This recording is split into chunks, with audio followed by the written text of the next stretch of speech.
ಬಾಯಿಲ್ಲಿ ಸಂಭವಿಸು ಇಂದೆನ್ನ ಹೃದಯದಲ್ಲಿ ನಿತ್ಯವೂ ಅವತರಿಪ ಸತ್ಯಾವತಾರ.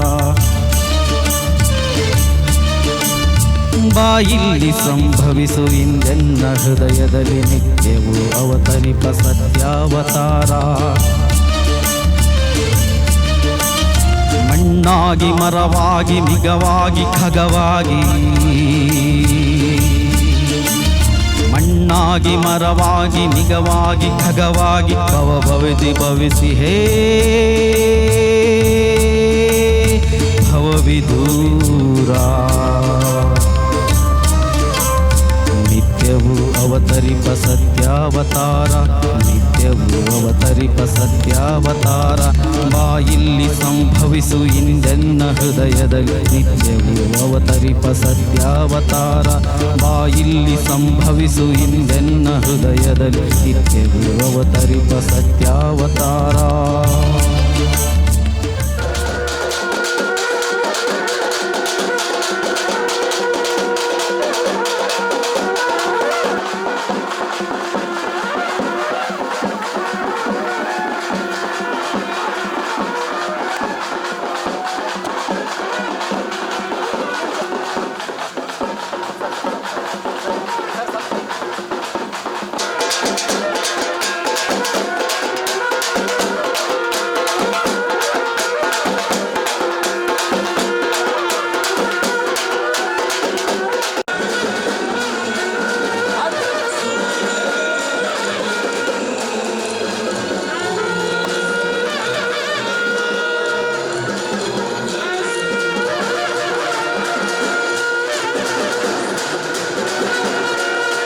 ಹಡುವ ಹಡಗನು ಎಚ್ಚರದಲ್ಲಿ ಮುನ್ನಡೆಸೋಣ.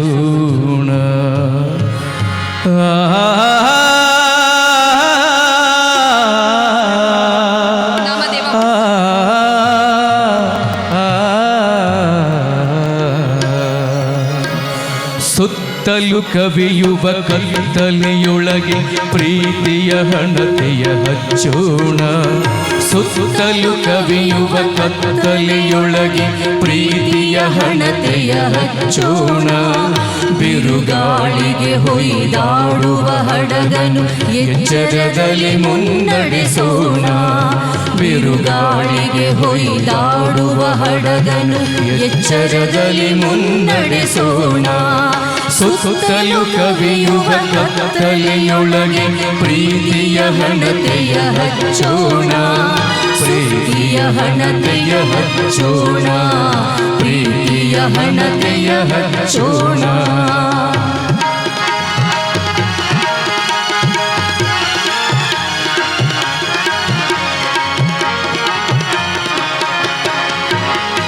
ಕಲುಷಿತವಾದಿ ನದಿ ಜಲಗಳಿಗೆ ಮುಂಗಾರಿನ ಮಳೆಯಾಗೋಣ.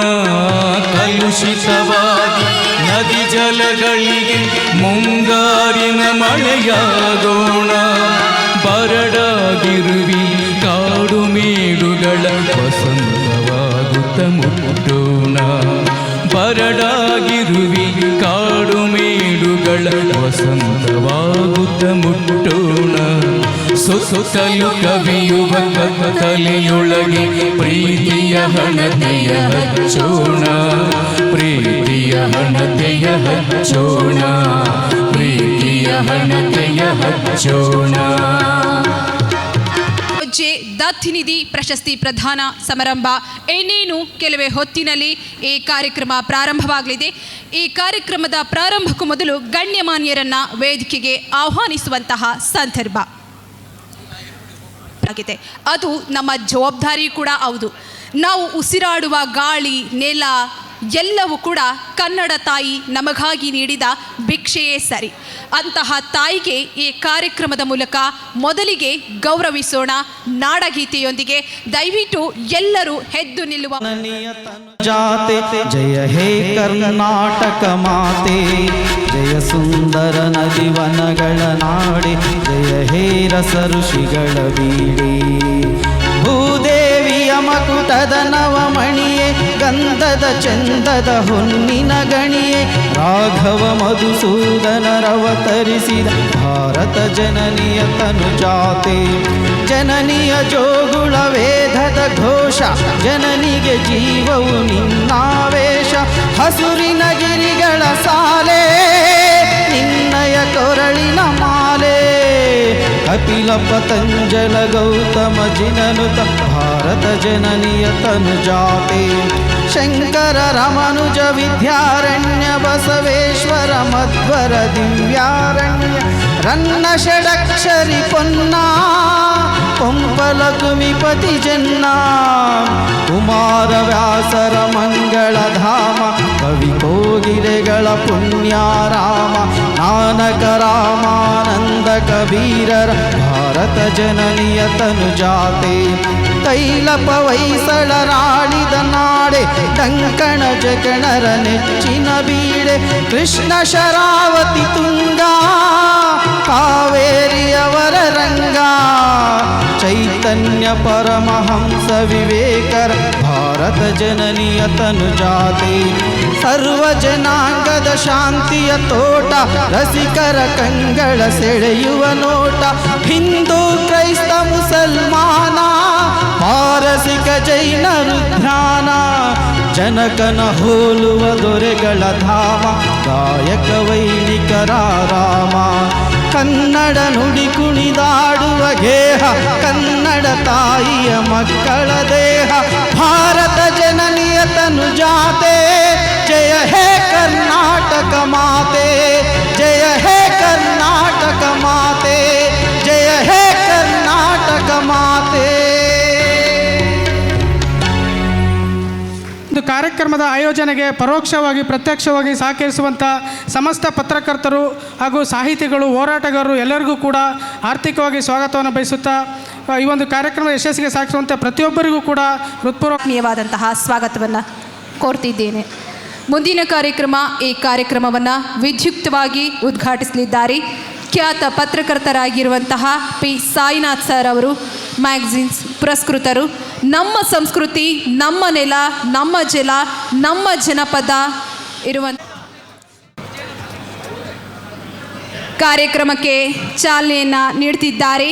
ಕಾರ್ಯಕ್ರಮ ಇದೀಗ ವಿದ್ಯುಕ್ತವಾಗಿ ಕಾರ್ಯಕ್ರಮದ ಉದ್ಘಾಟಕರಾಗಿ ಆಗಮಿಸಿರುವಂತಹ ಪಿ ಸಾಯಿನಾಥ್ ಅವರವರು ಚಾಲನೆಯನ್ನು ನೀಡ್ತಿದ್ದಾರೆ.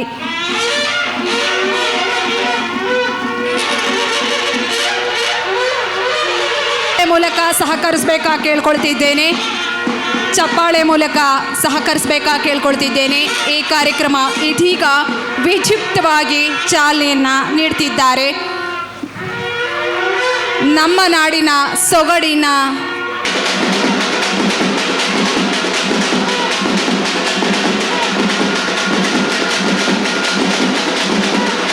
ಮೊದಲ ಬಾರಿಗೆ ನಮ್ಮ ಜಿಲ್ಲೆಗೆ ಕೊಟ್ಟಂಥದ್ದು ಭಾಳ ಸ್ವಾಗತಾರ್ಹವಾದಂಥದ್ದು.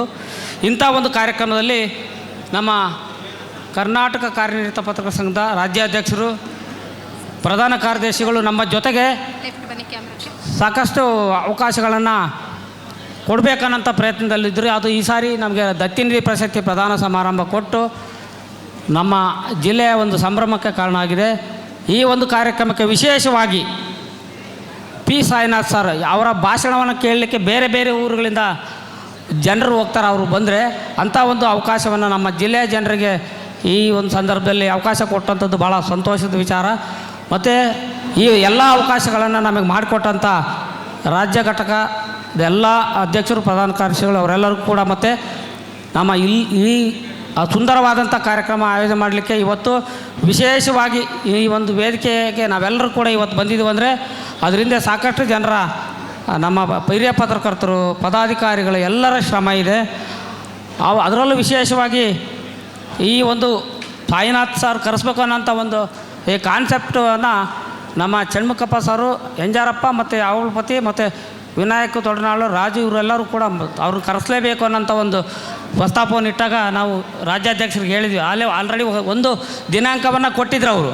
ಇಲ್ಲ, ಪಿ ಸಾಯಿನಾಥ್ ಸರ್ ಅವರ ಆ ದಿನಾಂಕಕ್ಕೆ ಸಿಗಲ್ಲ, ಹಂಗಾಗಿ ಮುಂದೆ ಹಾಕ್ಕೊಳ್ರಿ, ಅವರು ಈ ಡೇಟ್ ಕೊಟ್ಟಿದ್ದಾರೆ ಅನ್ನೋಂಥ ಅವಕಾಶವನ್ನು ತಗೊಂಡು ನಾವು ಇವತ್ತು ಕಾರ್ಯಕ್ರಮವನ್ನು ಯಶಸ್ವಿ ಮಾಡ್ತಾಯಿದ್ದೀವಿ.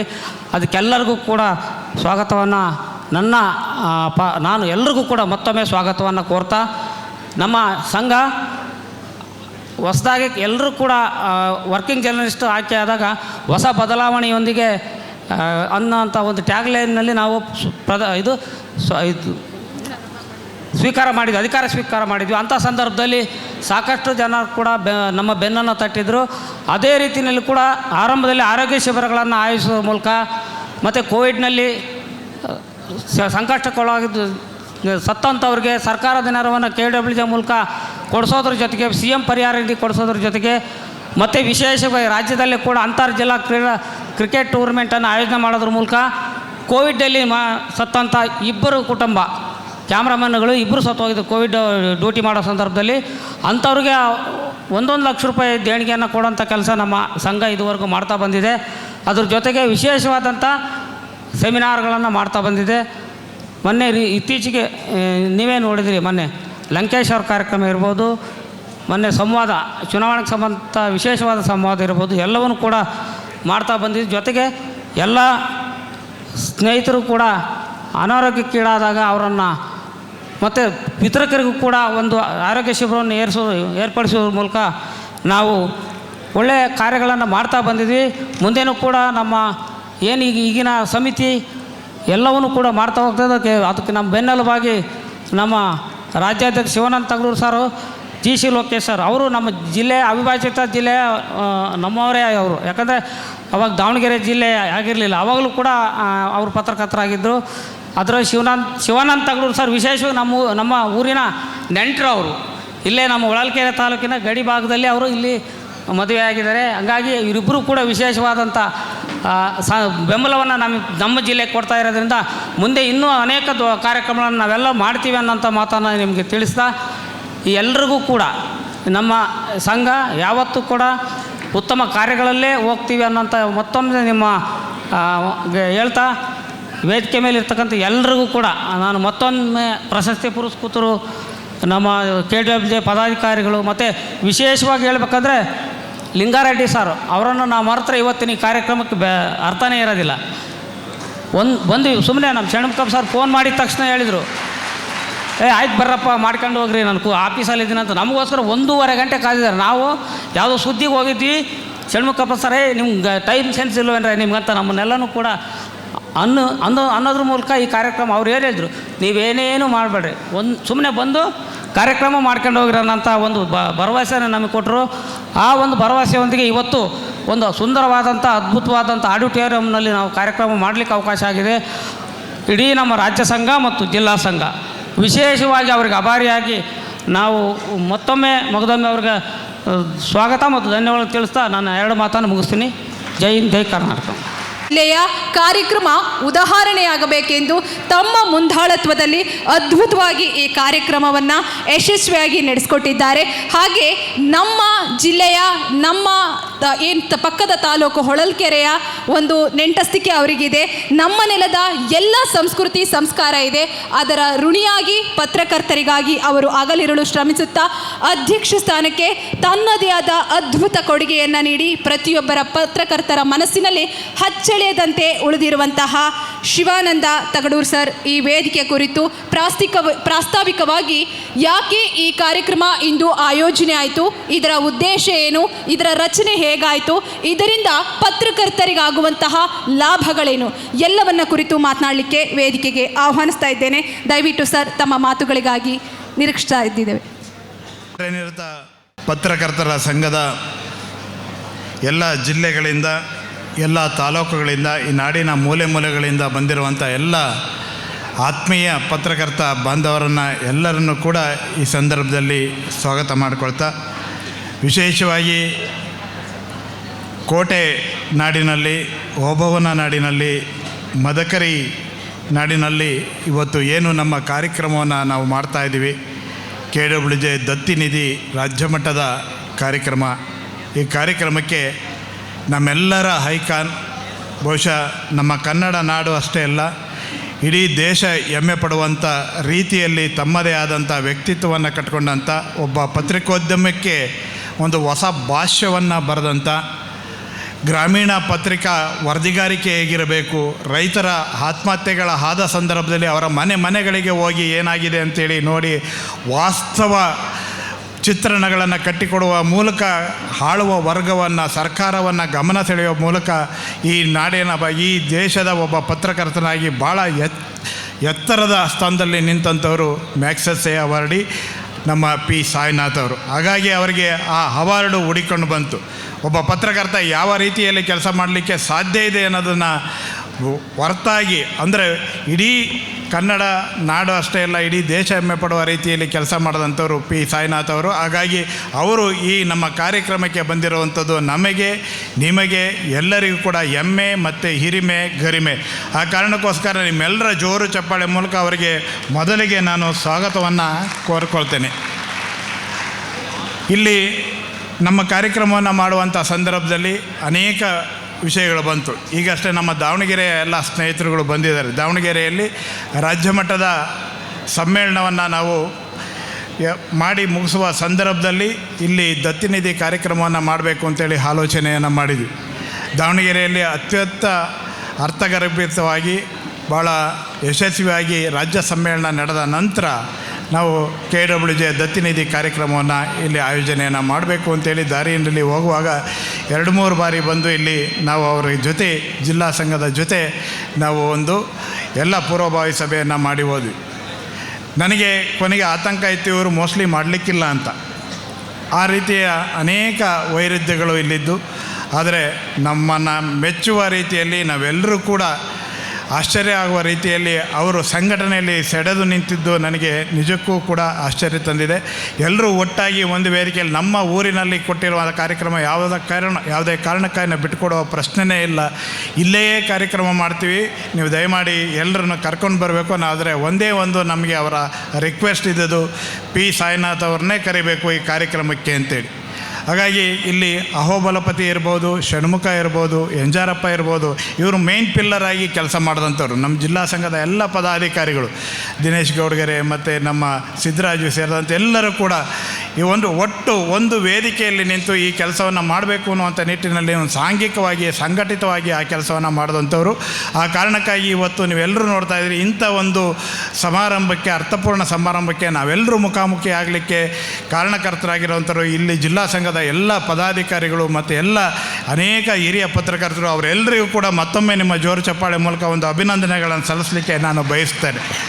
ಹಾಗೆ ಇವತ್ತು ಅನೇಕರು ಕೇಳ್ತಾರೆ, KWJ ದತ್ತಿನಿಧಿ ಪ್ರಶಸ್ತಿ ಕಾರ್ಯಕ್ರಮ ಏನಿದು ಹೊಸದಾಗಿ ಶುರು ಮಾಡಿದ್ರ ಅಂತ. ಕರ್ನಾಟಕ ಕಾರ್ಯನಿರತ ಪತ್ರಕರ್ತರ ಸಂಘ ಇಂದು ನಿನ್ನೆ ಹುಟ್ಟಿದಂಥ ಸಂಘಟನೆ ಅಲ್ಲ ಇದು.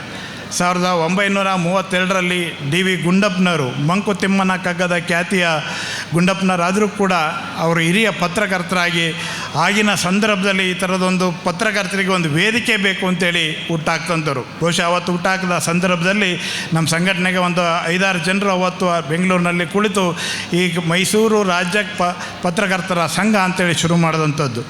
ಆದರೆ ಇವತ್ತು ನಾಡಿನ ಉದ್ದಗಲಕ್ಕೆ ಕರ್ನಾಟಕದ ಏಕೀಕರಣದ ನಂತರ ಇದು ಕರ್ನಾಟಕ ಕಾರ್ಯನಿರತ ಪತ್ರಕರ್ತರ ಸಂಘ ಅಂತೇಳಿ ಹುಬ್ಬಳ್ಳಿಯಲ್ಲಿ ನಾಮಕರಣ ಆಗುತ್ತೆ.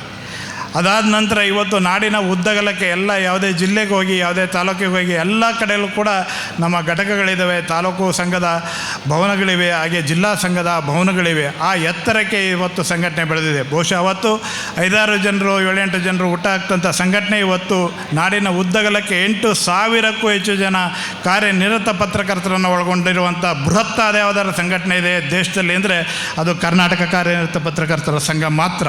ಆ ಕಾರಣಕ್ಕಾಗಿ ಈ ಸಂಘಟನೆ ಒಳಗಡೆ ನಾವು ಒಂದು ಸದಸ್ಯರಾಗಿದ್ದೀವಿ ಅನ್ನೋದೇ ಒಂದು ಹೆಮ್ಮೆಯ ವಿಷಯ, ಗರ್ವದ ವಿಷಯ. ಹಾಗಾಗಿ ಇವತ್ತು ಈ ಸಂಘಟನೆ ಭಾಳ ಬೃಹದಾಕಾರವಾಗಿ ಬೆಳೆದಿರುವಂಥ ಹೊತ್ತಿನಲ್ಲಿ ಅನೇಕರು ಹಿರಿಯರು, ಗಣ್ಯಮಾನ್ಯರು ನಮ್ಮ KWJಯಲ್ಲಿ ಇಂದಿನಿಂದ ಈ ದತ್ತಿಗಳನ್ನು ಇಟ್ಕೊಂಡು ಬಂದಿದ್ದಾರೆ.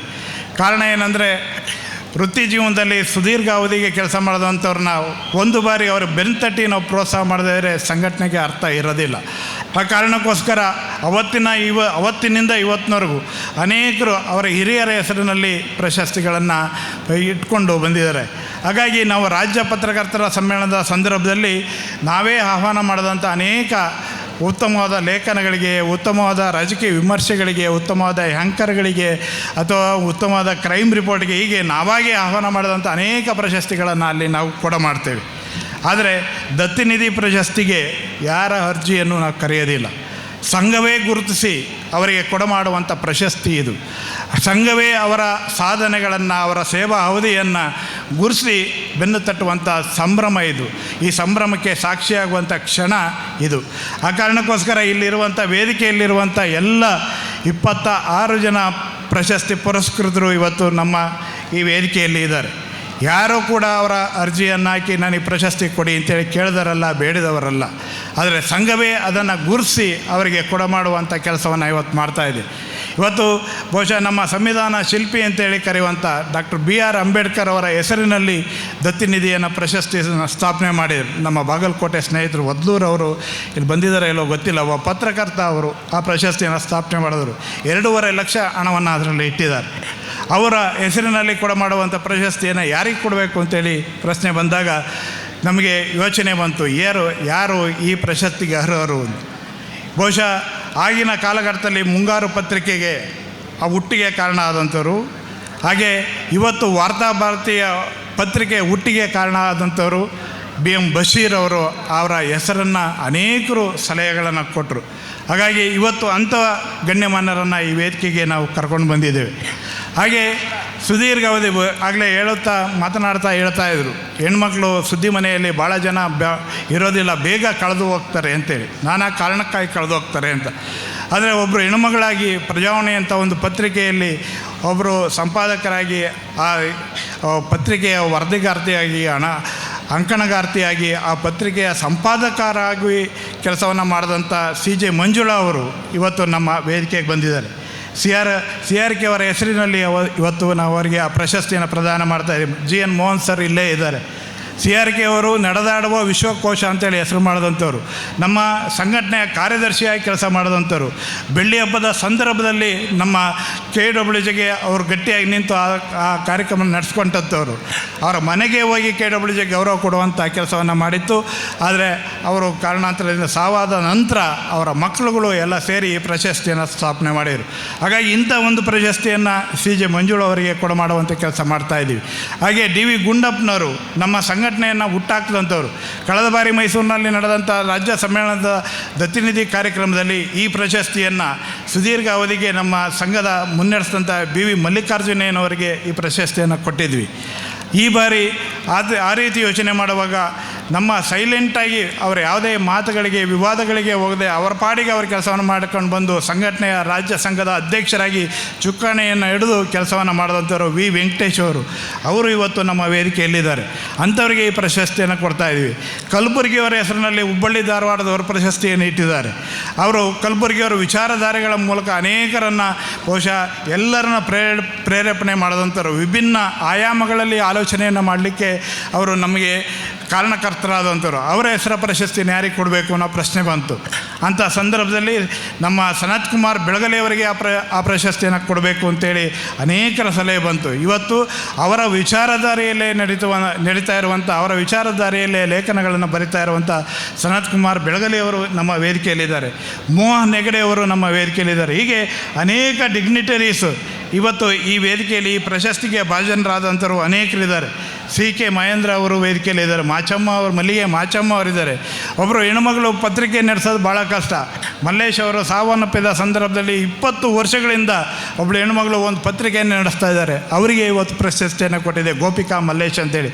ಹೀಗೆ ಅನೇಕರು ಈ ವೇದಿಕೆಯಲ್ಲಿ ಇರುವಂಥವ್ರು ತುಂಬ ಜನ ಈ ವೇದಿಕೆಯಲ್ಲಿ ಆ ಪ್ರಶಸ್ತಿಯನ್ನು ಪಡೀಲಿಕ್ಕೆ, ಭಾಜನರಾಗಲಿಕ್ಕೆ ನಮಗೆ ಹೆಮ್ಮೆ ಇದೆ. ಅವರಿಗೆ ಕೊಡೋದು ಈ ಸಂಘಕ್ಕೆ ಒಂದು ಹೆಮ್ಮೆ ಇದೆ. ಹಾಗಾಗಿ ಇಂಥ ಎಲ್ಲ ಗಣ್ಯರನ್ನು ಒಂದು ವೇದಿಕೆಯಲ್ಲಿ ಒಟ್ಟು ಮಾಡುವಂಥ ಕೆಲಸವನ್ನು ನಾವು ಮಾಡಿದ್ದೇವೆ. ಚಿಕ್ಕಮ್ಮನಹಳ್ಳಿ ಷಣ್ಮುಖ ಯಾರಿಗೆ ಹೆಸರು ಗೊತ್ತಿಲ್ಲ, ಅಂಥವ್ರನ್ನ ಈ ವೇದಿಕೆ ಕರೆತರುವಂಥ ಕೆಲಸ ಮಾಡಿದ್ದೇವೆ. ಶಾ ಮಂಜುನಾಥ್ ಸಂಪಾದಕರ ಸಂಘದ ಅಧ್ಯಕ್ಷರಾಗಿ ಕೂಡ ಕೆಲಸ ಮಾಡಿದಂಥವ್ರು. ಈ ಜಿಲ್ಲೆಯವರು ಅನೇಕರು, ರವಿ ಮತ್ತು ಇನ್ನೊಬ್ಬರು ರವಿ, ಎಲ್ಲರೂ ಸೇರಿ ಅನೇಕರು ವೇದಿಕೆಯಲ್ಲಿದ್ದಾರೆ. ಹಾಗಾಗಿ ನಾನು ಎಲ್ಲರ ಹೆಸರನ್ನು ಹೇಳಲಿಕ್ಕೆ ಹೋಗೋದಿಲ್ಲ. ಇವತ್ತು ಇಲ್ಲಿ ಕಾರ್ಯಕ್ರಮದಲ್ಲಿ ಬಂದಿರುವಂಥ ಎಲ್ಲ ಅತಿಥಿ ಗಣ್ಯರನ್ನು ಪ್ರಭುದೇವ ಶಾಸ್ತ್ರಿ ಮಠ ಅವರು ಯೂಶಲಾಗಿ ಎಲ್ಲೂ ಬರೋದಿಲ್ಲ, ಸಂಕುಚಿತ ಯಾವ ಕಾರಣಕ್ಕೂ ನಂಗೆ ಪ್ರಶಸ್ತಿ ಬೇಡ ಅಂತ ಹೇಳುವಂಥ ಮನಸ್ಥಿತಿಯವರು, ಅವರು ಕೂಡ ವೇದಿಕೆಗೆ ಬಂದಿದ್ದಾರೆ. ನಮ್ಮ ಅಶೋಕ್ ರಾಮ್ ವಿಜಯ ಕರ್ನಾಟಕದಲ್ಲಿ ಅಸೋಸಿಯೇಟೆಡ್ ಎಡಿಟರ್ ಆಗಿ ಸುದೀರ್ಘ ಅವಧಿ ಕೆಲಸ ಮಾಡಿದಂಥವ್ರು, ಅವ್ರನ್ನ ಗುರುತು ಮಾಡುವಂಥ ಕೆಲಸವನ್ನು ಆಗಿರಲಿಲ್ಲ, ಅವರು ಈ ವೇದಿಕೆಯಲ್ಲಿದ್ದಾರೆ. ಹೀಗೆ ಅನೇಕ ಎಲ್ಲ ಅತಿಥಿ ಗಣ್ಯರನ್ನು ಜೊತೆಯಲ್ಲಿ ಇವತ್ತು ನಾವು ಈ ಕಾರ್ಯಕ್ರಮಕ್ಕೆ ಮಾಡಿರುವಂಥ ವಿಶೇಷವಾಗಿ ಇವತ್ತು ಈ ಕಾರ್ಯಕ್ರಮದಲ್ಲಿ ಅವ್ರನ್ನೆಲ್ಲರನ್ನು ಗೌರವಿಸುವಂಥ ಸಂದರ್ಭ ನಮಗಿದೆ. 80 ವಸಂತಗಳನ್ನು ಕಂಡಿರುವಂಥ ಒಬ್ಬರು ಎಚ್ ರಾಮಚಂದ್ರಪ್ಪ ಅಂತೇಳಿ ಅವರು ಕೂಡ ಈ ವೇದಿಕೆಯಲ್ಲಿದ್ದಾರೆ. ಹಾಗಾಗಿ ಎಲ್ಲ ಪ್ರದೇಶವಾರು, ಪತ್ರಿಕೆವಾರು ಬೇರೆ ಬೇರೆ ರೀತಿಯಲ್ಲಿ ಆಲೋಚನೆ ಮಾಡಿ KWJ ಈಗೂ ಕೂಡ ಆಲೋಚನೆಯನ್ನು ಮಾಡುತ್ತೆ ಎನ್ನುವ ರೀತಿಯಲ್ಲಿ ಒಂದು ಎಲ್ಲರನ್ನೂ ಒಳಗೊಳ್ಳುವ ಸಂಘವಾಗಿ, ಸಾಂಘಿಕ ಸಂಘವಾಗಿ ರೂಪಿಸುವಂಥ ನಿಟ್ಟಿನಲ್ಲಿ, ಸಮಾಜಮುಖಿಯಾಗಿ ಈ ಸಂಘಟನೆಯನ್ನು ನಡೆಸುವಂಥ ನಿಟ್ಟಿನಲ್ಲಿ ಕರ್ನಾಟಕ ಕಾರ್ಯನಿರತ ಪತ್ರಕರ್ತರ ಸಂಘ ವಿಭಿನ್ನವಾಗಿ ಹೆಜ್ಜೆಯನ್ನಿಟ್ಟಿದೆ. ಅದಕ್ಕೆ ನಿಮ್ಮೆಲ್ಲರ ಸಲಹೆ ಸಹಕಾರ ಸಾಕ್ಷಿ. ಇವತ್ತು ಇಲ್ಲೇ ಮದನಗೌಡರು ಇದ್ದಾರೆ, ಅನೇಕ ಸಂದರ್ಭಗಳಲ್ಲಿ ನಿಮ್ಮ ಸಲಹೆಯನ್ನು ಕೊಟ್ಟಂಥವ್ರು. ನಮ್ಮ ಮಾರ್ಗದರ್ಶಕರಾದಂಥ ಮಲ್ಲಿಕಾರ್ಜುನಯ್ಯ ಅವರಿದ್ದಾರೆ, ಅನೇಕ ಸಂದರ್ಭಗಳಲ್ಲಿ ಈ ಸಂಘಕ್ಕೆ ಸಲಹೆಯನ್ನು ಕೊಟ್ಟಂಥವ್ರು. ಹಾಗಾಗಿ ಈ ಹೊತ್ತಿನಲ್ಲಿ ನಾವು ಈ ಕಾರ್ಯಕ್ರಮಕ್ಕೆ ಯಾರನ್ನು ಕರಿಬೇಕು ಅಂತೇಳಿ ಯೋಚನೆ ಮಾಡುವ ಸಂದರ್ಭದಲ್ಲಿ ನಮಗೆ ನೆನಪಾದದ್ದು BK ರವಿ ಅವರು. BK ರವಿ ಅವರನ್ನು ಕರೀಲಿಕ್ಕೆ 2 ಕಾರಣಗಳಿವೆ.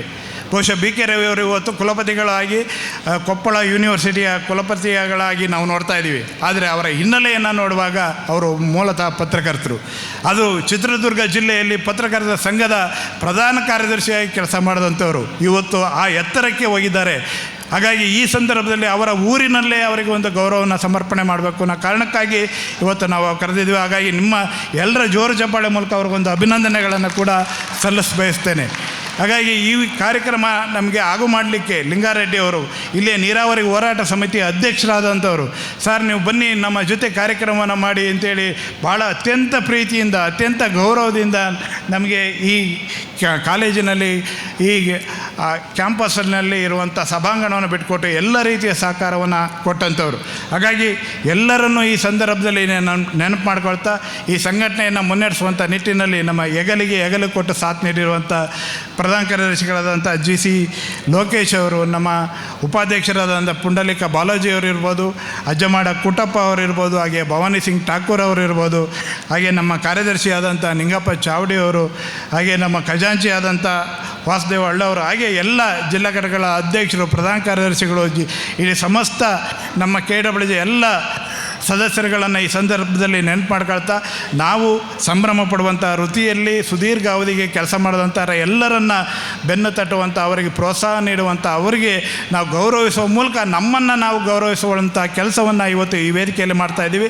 ಈ ವೇದಿಕೆಯಲ್ಲಿ ಬಂದಿರುವಂಥ ಎಲ್ಲ ಅತಿಥಿ ಗಣ್ಯರಿಗೆ ಮತ್ತು ಪ್ರಶಸ್ತಿ ಪುರಸ್ಕೃತರಿಗೆ ಮತ್ತೊಮ್ಮೆ ನಾನು ಅಭಿನಂದನೆಗಳನ್ನು ಸಲ್ಲಿಸಿ, ಈ ಕಾರ್ಯಕ್ರಮದಲ್ಲಿ ಭಾಗಿಯಾಗಿರುವಂಥ ನಿಮ್ಮೆಲ್ಲರಿಗೆ ನನ್ನ ಮತ್ತೊಮ್ಮೆ ಅಭಿನಂದನೆಗಳನ್ನು ಸಲ್ಲಿಸಿ ನಾನು ಮಾತುಗಳನ್ನು ಮುಗಿಸ್ತೇನೆ. ನಮಸ್ಕಾರ, ಥ್ಯಾಂಕ್ ಯು.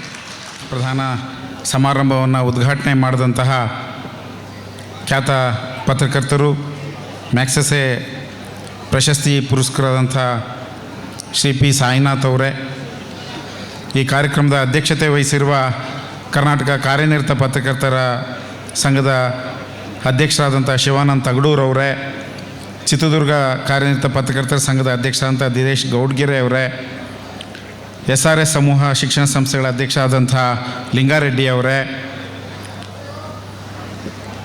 ನಮ್ಮ ಪ್ರಧಾನ ಕಾರ್ಯದರ್ಶಿಗಳಂಥ GC ಲೋಕೇಶ್ ಅವರೇ, ಪುಂಡ್ಲಿಕ್ ಬಾಳೋಜಿ ಅವರೇ, ರಮೇಶ್ ಕುಟ್ಟಪ್ಪನವರೇ, ಭವಾನಿ ಸಿಂಗ್ ಠಾಕೂರ್ ಅವರೇ, ನಿಂಗಪ್ಪ ಚಾವಡಿ ಅವರೇ, ಈ ಕಾರ್ಯಕ್ರಮದಲ್ಲಿ ಪಾಲ್ಗೊಂಡಿರುವಂತಹ ಹಿರಿಯ ಪತ್ರಕರ್ತರಾದಂಥ ಮಲ್ಲಿಕಾರ್ಜುನಯ್ಯನವರೇ, ಮತ್ತೊಬ್ಬ ಈ ನಾಡು ಕಂಡಂತಹ ಹಿರಿಯ ಪತ್ರಕರ್ತರಾದಂಥ GN ಮೋಹನ್ ಅವರೇ, ಮದನ್ ಗೌಡ್ರೆ, ಮತ್ತು ಈ ಕಾರ್ಯಕ್ರಮದಲ್ಲಿ ಪಾಲ್ಗೊಂಡಿರುವಂತಹ ಎಲ್ಲ ನನ್ನ ಕಾರ್ಯನಿರತ ಪತ್ರಕರ್ತರ ಸಂಘದ ಎಲ್ಲ ಪದಾಧಿಕಾರಿ ಮಿತ್ರರೇ, KWJ ದತ್ತಿನಿಧಿ ಪ್ರಶಸ್ತಿ ಪುರಸ್ಕೃತರೇ, ಅಣ್ಣ ತಮ್ಮಂದಿರೇ, ಅಕ್ಕ ತಂಗಿಯರೇ, ಹಾಗೂ ಎಲ್ಲ ನನ್ನ ಮಾಧ್ಯಮ ಮಿತ್ರರೇ, ಇವತ್ತು ಬಹಳ ಸಂತೋಷದ ಸಂಗತಿ, KWJ ಆಶ್ರಯದಲ್ಲಿ ನಡೀತಾ ಇರ್ತಕ್ಕಂತಹ ಈ ಕಾರ್ಯಕ್ರಮದಲ್ಲಿ ಪಾಲ್ಗೊಳ್ತಕ್ಕಂಥದ್ದು ನಿಜಕ್ಕೂ ನನ್ನ ಭಾಗ್ಯ ಅಂತ ನಾನಂತೂ ಭಾವಿಸ್ತೇನೆ. ಚಿತ್ರದುರ್ಗ ಗಂಡು ಹೆಣ್ಣು ಮೆಟ್ಟಿದ ನಾಡು, ಮದಿಸಿದ ಆನೆಯನ್ನು ಪಳಗಿಸಿದಂತಹ ವೀರ ಮದಕರಿ ನಾಯಕನ ನಾಡು, ಹೈದರಾಲಿ ಕೋಟೆಯನ್ನು ಮುದ್ದಂಥ ಸಂದರ್ಭದಲ್ಲಿ ನಮ್ಮ ಒನಕೆ ಓಬವ್ವ ಒಂದು ನಿಮಿಷಕ್ಕೆ 4 ಜನರ ಪ್ರಾಣವನ್ನು ತೆತ್ತಂತಹ ವೀರ ಮಹಿಳೆ ಹುಟ್ಟಿದಂತಹ ಗಂಡು ಭೂಮಿ ನಮ್ಮ ಚಿತ್ರದುರ್ಗ ಅನ್ನುವಂಥ ಮಾತನ್ನು ಈ ಸಂದರ್ಭದಲ್ಲಿ ನಾವೆಲ್ಲ ನೆನಬೇಕಾಗ್ತದೆ. ಹಾಗಾಗಿ ಇಷ್ಟು ದಿವಸ ನಾವು ಚಿತ್ರದುರ್ಗವನ್ನು ಗಂಡು ಮೆಟ್ಟಿದ ನಾಡು ಅಂತಿದ್ವಿ, ಆದರೆ ಚಿತ್ರದುರ್ಗ ಗಂಡು ಹೆಣ್ಣು ಮೆಟ್ಟಿದ ನಾಡು ಅನ್ನುವಂಥ ಮಾತನ್ನು ಎಲ್ಲರೂ ಒಕ್ಕೋರ್ಲಿಂದ ಈ ಸಂದರ್ಭದಲ್ಲಿ ಹೇಳಬೇಕಾಗ್ತದೆ. ವಿಶೇಷವಾಗಿ ಈ ಸಮಾರಂಭ ನನಗೆ ಭಾವನಾತ್ಮಕವಾದಂಥ ಒಂದು ಸಮಾರಂಭ. ಈ ಕಾರ್ಯಕ್ರಮದಲ್ಲಿ ನನಗೆ ಪಾಲ್ಗೊಳ್ಳಕ್ಕೆ ಕಾರಣೀಭೂತರಾದಂಥ JN ಮೋಹನ್ ಅವರು ಮತ್ತು ನಮ್ಮ ಅಧ್ಯಕ್ಷರಾದಂಥ ಶಿವಾನಂದ ತಗಡೂರವರು ಮತ್ತು ಎಲ್ಲ ಪದಾಧಿಕಾರಿಗಳಿಗೆ ನಾನು ಅಭಿನಂದನೆಯನ್ನು ಸಲ್ಲಿಸಲಿಕ್ಕೆ ಬಯಸ್ತೇನೆ. ಬಹುಶಃ 1978ರಲ್ಲಿ 78-89 ಸಾಲಿನಲ್ಲಿ sir, basically I was also A journalist in the year 78-79. I was the secretary of KUWJ in those days. ಆ ಕಾಲದಲ್ಲಿ ಪತ್ರಕರ್ತರ ಸಂಖ್ಯೆ ಭಾಳ ಕಡಿಮೆ ಇತ್ತು. ಸತ್ಯಜ್ಯೋತಿ, KV ಶ್ರೀನಿವಾಸರಾಯರು, ಟಿ ಮಾರಪ್ಪನವರು, ಪಂಡಿತ ರೇವಣಪ್ಪನವರು, ನಮ್ಮ ಉಜ್ಜನಪ್ಪನವರು, TK ಬಸವರಾಜ್ ಅವರು, ಇನ್ ದೋಸ್ ಡೇಸ್ ನಮ್ಮ ಮಲ್ಲಿಕಾರ್ಜುನಯ್ಯನವರು ವಾರ್ತಾ ಅಧಿಕಾರಿಗಳಾಗಿದ್ದರು. ಆ ಹಳೆಯ ಪೀಳಿಗೆ ಚಿತ್ರದುರ್ಗ ಜಿಲ್ಲೆ ಪತ್ರಕರ್ತರಿಗೆ ಏನು ಕೊರತೆ ಇರಲಿಲ್ಲ. ಪ್ರಜಾವಾಣಿ ಪತ್ರಿಕೆಯಲ್ಲಿ ಅತ್ಯುನ್ನತ ಸ್ಥಾನದಲ್ಲಿದ್ದಂಥ BV ವೈಕುಂಠರಾಜು ಅವರು ಕೂಡ ನಮ್ಮ ಚಿತ್ರದುರ್ಗದ ನೆಲದಲ್ಲಿ ಜನಿಸಿದವರು. ದೇವನಾಥ್ ಅವರು ಚಿತ್ರದುರ್ಗದವರು ಪ್ರಜಾವಾಣಿ ಪತ್ರಿಕೆಯಲ್ಲಿ. ಆ ನಂತರ ಬಂದಂಥ ಇನ್ನೂ ಅನೇಕರು, ಬಹುಶಃ ನಮ್ಮ D ಉಮಾಪತಿಯವರು, ಈ ನಾಡು ಕಂಡಂತಹ ಅತ್ಯಂತ ಪರಿಣಾಮಕಾರಿ ಹಿರಿಯ ಪತ್ರಕರ್ತ D ಉಮಾಪತಿಯವರು ಕೂಡ ಈ ನೆಲದಲ್ಲಿ ಬಂದಂಥವ್ರು. ಹಾಗಾಗಿ ಆ ನಂತರ ಬಂದಂಥ ಪೀಳಿಗೆ, ಬಹುಶಃ ನಾನು ಈ ಸಂದರ್ಭದಲ್ಲಿ HK ಮುರುಗೇಶ್ ಅವರಾಗಲಿ, ನಮ್ಮ ರಾಮಲಿಂಗಪ್ಪ ಆಗಲಿ, ಈ ಥರದ ಅನೇಕ ಪತ್ರಕರ್ತರು ಬಹುಶಃ ಈ ಚಿತ್ರದುರ್ಗ ಜಿಲ್ಲೆಯಲ್ಲಿ ತಮ್ಮದೇ ಆದಂಥ ಅಪಾರವಾದಂಥ ಕೊಡುಗೆಯನ್ನು ಕೊಟ್ಟಿದ್ದಾರೆ. ಬಹುಶಃ ಕರ್ನಾಟಕ ಕನ್ನಡ ಪತ್ರಿಕೋದ್ಯಮದಕ್ಕೆ, ಸಾಹಿತ್ಯ ಕ್ಷೇತ್ರಕ್ಕೆ ಮತ್ತು ಕನ್ನಡ ಪತ್ರಿಕೋದ್ಯಮ ಕ್ಷೇತ್ರಕ್ಕೆ ಚಿತ್ರದುರ್ಗ ಜಿಲ್ಲೆ ಕೊಟ್ಟಿರ್ತಕ್ಕಂತಹ ಕೊಡುಗೆ ಬಹಳ ಅಪಾರವಾದದ್ದು ಅನ್ನುವಂಥ ಮಾತನ್ನು ಈ ಸಂದರ್ಭದಲ್ಲಿ ನಾನು ನೆನಲಿಕ್ಕೆ ಬಯಸ್ತೇನೆ. ನಾನು ಯಾವತ್ತೂ ಕೂಡ ಈ ಥರದ ಒಂದು ಕಾರ್ಯಕ್ರಮ ಚಿತ್ರದುರ್ಗದಲ್ಲಿ ನಡೀತದೆ, KUWJ ಕಾರ್ಯಕ್ರಮದಲ್ಲಿ ನಾನು ಪಾಲ್ಗೊಳ್ತೀನಿ ಅಂತ ಅಂದ್ಕೊಂಡಿರಲಿಲ್ಲ. ಅದು ನನ್ನ ಭಾಗ್ಯ ಅಂತ ನಾನು ಭಾವಿಸ್ತೇನೆ. ಅದರ ಜೊತೆಗೆ ಈ ಕಾರ್ಯಕ್ರಮದ ಎಲ್ಲ ನನ್ನ ಹಿರಿಯ ಪತ್ರಕರ್ತರನ್ನು ಅಭಿನಂದಿಸ್ತಕ್ಕಂತಹ, ಪ್ರಶಸ್ತಿ ಕೊಡ್ತಕ್ಕಂಥದ್ದು ಜೊತೆಗೆ ಇವತ್ತಿನ ಭಾಳ ದೊಡ್ಡ ವಿಶೇಷ ಏನಪ್ಪ ಅಂತ ಹೇಳಿದರೆ, ಈ ರಾಷ್ಟ್ರ ಕಂಡಂತಹ ಅತ್ಯಂತ ಪ್ರಭಾವಶಾಲಿ, ಪರಿಣಾಮಕಾರಿ ಮತ್ತು ಪ್ರಾಮಾಣಿಕ ಪತ್ರಕರ್ತರ ಅಂತ P ಸಾಯಿನಾಥ್ ಅವರು ನಮ್ಮ ಜೊತೆಗಿರ್ತಕ್ಕಂಥದ್ದು ನಮ್ಮೆಲ್ಲರ ಭಾಗ್ಯ ಅನ್ನುವಂಥ ಮಾತನ್ನು ಈ ಸಂದರ್ಭದಲ್ಲಿ ನಾನು ಹೇಳಲಿಕ್ಕೆ ಬಯಸ್ತೇನೆ. P Sainath is the pride of this nation. Sir, we are very proud of you because you are the person who propagated the cause of social justice in this country. ಇಡೀ ಜಗತ್ತು ಭಾರತದ ಮಾಧ್ಯಮ ಉದ್ಯಮದ ಏನು ನಮ್ಮ ವಾಣಿಜ್ಯೀಕರಣದ, ಖಾಸಗೀಕರಣದ ಭರಾಟೆಯಲ್ಲಿ ಭಾರತೀಯ ಮಾಧ್ಯಮ ಉದ್ಯಮ ಜಾಗತಿಕ ಮಟ್ಟದಲ್ಲಿ ಬೆಳೀತಕ್ಕಂಥ ಸಂದರ್ಭದಲ್ಲಿ, ಭಾಳಷ್ಟು ಸಂದರ್ಭದಲ್ಲಿ ಅದು ಮಾಧ್ಯಮದ ರಾಜಕೀಯ ಮಾಲೀಕತ್ವವೋ, ಮಾಧ್ಯಮದ ವಾಣಿಜ್ಯೀಕರಣದ ಭರಾಟೆಯಲ್ಲಿ ಭಾರತೀಯ ಮಾಧ್ಯಮ, I think Indian media industry, we are dominating the globe. But the concept of commercialization, the concept of privatization, most of the time it's very unfortunate. Most of the time we are forgetting the concept of social responsibility and media. ಭಾರತೀಯ ವಾಣಿಜ್ಯೀಕರಣದ ಭರಾಟೆಯಲ್ಲಿ, ಖಾಸಗೀಕರಣದ ಭರಾಟೆಯಲ್ಲಿ ಸಾಮಾಜಿಕ ಹೊಣೆಗಾರಿಕೆಯನ್ನು ಎಲ್ಲಿ ಭಾರತೀಯ ಮಾಧ್ಯಮ ಮರಿತಾ ಇದೆಯೋ ಅನ್ನುವಂಥ ಆತಂಕ ನಮ್ಮನ್ನೆಲ್ಲ ಕಾಡ್ತಾ ಇರ್ತಕ್ಕಂಥ ಸಂದರ್ಭದಲ್ಲಿ ಇಡೀ ರಾಷ್ಟ್ರದಲ್ಲಿ ಇಡೀ ಒಂದು ಚಳುವಳಿಯನ್ನಾಗಿ ಮಾಡಿ, ಬಹುಶಃ ಈ ರಾಷ್ಟ್ರದ ಅಭಿವೃದ್ಧಿ ಪತ್ರಿಕೋದ್ಯಮ, ಅಭಿವೃದ್ಧಿ ಸಂವಹನ, ರೈತರ ಬಗ್ಗೆ, ಅಭಿವೃದ್ಧಿಯ ಬಗ್ಗೆ, ಈ ನಾಡಿನ ಕಟ್ಟಕಡೆಯ ಮನುಷ್ಯನ ಬಗ್ಗೆ, ಅವಕಾಶ ವಂಚಿತ ಸಮುದಾಯದ ಬಗ್ಗೆ, ಶೋಷಿತ ವರ್ಗಗಳ ಬಗ್ಗೆ ಕೂಡ ಮಾಧ್ಯಮ ತನ್ನ ಪಾಲನ್ನು ಇಟ್ಕೋಬೇಕು. ಅಭಿವೃದ್ಧಿಯ ಪ್ರಕ್ರಿಯೆಯಲ್ಲಿ ಭಾರತೀಯ ಮಾಧ್ಯಮ ತಾನು ಕೂಡ ಪಾಲ್ಗೊಳ್ಳಬೇಕು ಅನ್ನುವಂತಹ ಚಳುವಳಿಯನ್ನು ರೂಪಿಸಿದಂತಹ ಮಹಾನ್ ಮೇಧಾವಿ P ಸಾಯಿನಾಥ್ ಅವರು ಇವತ್ತು ನಮ್ಮ ಸಂದರ್ಭದಲ್ಲಿ ಜೊತೆಯಲ್ಲಿರ್ತಕ್ಕಂಥದ್ದು ಬಹುಶಃ ನಮ್ಮೆಲ್ಲರ ಭಾಗ್ಯ ಅಂತ ನಾನಂತೂ ಭಾವಿಸ್ತೇನೆ. ಹಾಗಾಗಿ ನಮ್ಮ ಕಾರ್ಯನಿರತ ಪತ್ರಕರ್ತರ ಸಂಘದ ಅಧ್ಯಕ್ಷರಾದಂಥ ಶಿವಾನಂದ ತಗಡೂರವರು ಕೂಡ ಅವರ ನೇತೃತ್ವವನ್ನು ವಹಿಸಿದಂಥ ಸಂದರ್ಭದಲ್ಲಿ, ಕೋವಿಡ್ನಲ್ಲಿ ಅನೇಕ ಪತ್ರಕರ್ತರ ಜೀವ ಹೋದಂಥ ಸಂದರ್ಭದಲ್ಲಿ, ಅನೇಕ ಸಂಕಷ್ಟಗಳು ಬಂದಂಥ ಸಂದರ್ಭದಲ್ಲಿ KUWJ ಅವರಿಗೆ ನೆರವಾಗಿ ನಿಂತಿದ್ದನ್ನು ಕೂಡ ನಾವು ಈ ಸಂದರ್ಭದಲ್ಲಿ ನೆನಬೇಕಾಗ್ತದೆ. ಹಾಗಾಗಿ KUWJ ತನ್ನದೇ ಆದಂಥ ಇತಿಹಾಸವನ್ನು ಹೊಂದಿರತಕ್ಕಂತಹ ಈ ಸಂಸ್ಥೆ ಇವತ್ತು ಅನೇಕ ಪತ್ರಕರ್ತರನ್ನು ಗೌರವಿಸ್ತಾ ಇರ್ತಕ್ಕಂಥದ್ದು.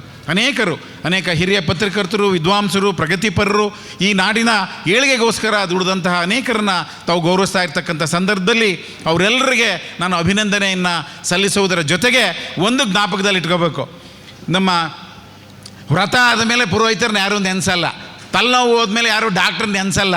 ನಿಮ್ಮ ರಿಪೋರ್ಟ್ ಬಂದಮೇಲೆ ನಿಮ್ಮ ಪತ್ರಕರ್ತನ ಯಾರು ಕರೆದು ಮಾತಾಡ್ಸಲ್ಲ. ಇದು ಸತ್ಯವಾದಂಥ ವಿಷಯ. ಮಾಧ್ಯಮದ ಬಂಧುಗಳ ಪರಿಸ್ಥಿತಿ ಹೇಗಿದೆ ಅಂತ ಹೇಳಿದ್ರೆ, ನೀವು ವರದಿ ಬರೋ ತನಕ ಅಷ್ಟೇ ನಮ್ಮನ್ನು ಪ್ರೀತಿಯಿಂದ ಮಾತಾಡಿಸ್ತಾರೆ. ಒಳ್ಳೆ ಕವರೇಜ್ ಸಿಕ್ಕ ಮೇಲೆ ನೀವು ಎದುರಿಗೆ ಬಂದರೂ ನಿಮ್ಮನ್ನು ಮಾತಾಡ್ಸಲ್ಲ.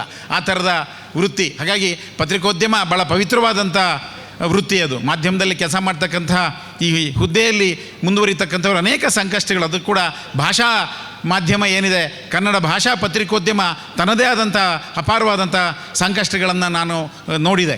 ಇವತ್ತು ವಿಶೇಷವಾಗಿ ಏನು ಟೆಲಿವಿಷನ್ ಮಾಧ್ಯಮ ತನ್ನದೇ ಆದಂಥ ಪ್ರಭಾವವನ್ನು ಜನತೆಗೆ ಮೀರೋ ಇಂಥ ಸಂದರ್ಭದಲ್ಲಿ, ಸಾಮಾಜಿಕ ಜಾಲತಾಣಗಳು ತಮ್ಮದೇ ಆದಂಥ ವ್ಯಾಪ್ತಿಯನ್ನು ವಿಸ್ತರಣೆ ಮಾಡ್ತಕ್ಕಂಥ ಸಂದರ್ಭದಲ್ಲಿ, ಬಹುಶಃ ಇವತ್ತು GN ಮೋಹನ್ ಅವ್ರು ನಮ್ಮ ಮುಂದಿದ್ದಾರೆ. ಭಾಳ ಜನಕ್ಕೆ ನಿಮಗೆ ಗೊತ್ತಿಲ್ಲ ಅವರು ಟೆಲಿವಿಷನ್ ಕ್ಷೇತ್ರಕ್ಕೆ ಏನು ಕೊಡುಗೆಯನ್ನು ಕೊಟ್ಟರು ಅಂತ. ಅವರು ಬಹುಶಃ ETVಯ ಮುಖ್ಯಸ್ಥ ಅಂತ ಸಂದರ್ಭದಲ್ಲಿ ಒಂದು ಸಂಸ್ಕೃತಿ ಲೀಡ್ಸ್ ಅಂತ ಮಾಡಿದರು. ಅಂದರೆ ಈ ನಾಡಿನ ಸಂಸ್ಕೃತಿಯನ್ನು ಬಿಂಬಿಸ್ತಕ್ಕಂತಹ ಒಂದು ಕವರೇಜನ್ನು, ಲೀಡನ್ನು ಮಾಡ್ತಕ್ಕಂಥ ಒಂದು ದೊಡ್ಡ ಒಂದು ಕ್ರಾಂತಿಯನ್ನೇ ಅವರು ಮಾಡಿದರು. ಬಹುಶಃ ಇವತ್ತು ನನಗೆ ಚೆನ್ನಾಗಿ ಜ್ಞಾಪಕ ಇದೆ, ಡಾಕ್ಟರ್ ರಾಜ್ಕುಮಾರ್ ಅವರು, ಈ ನಾಡು ಕಂಡಂತಹ ಮೇರು ನಟ ಡಾಕ್ಟರ್ ರಾಜ್ಕುಮಾರ್ ಅವರು ನಿಧನರಾದಾಗ GN ಮೋಹನ್ ಅವರು ಇಡೀ ತಮ್ಮ ಟೆಲಿವಿಷನ್ ವಾಹಿನಿಯನ್ನು ಅವರು ನಿರ್ವಹಿಸಿದಂಥ ರೀತಿ ಬಹುಶಃ ಇವತ್ತು ಇತಿಹಾಸ ಅನ್ನುವಂಥ ಮಾತನ್ನು ಈ ಸಂದರ್ಭದಲ್ಲಿ ನಾನು ನೆನಬೇಕಾಗ್ತದೆ.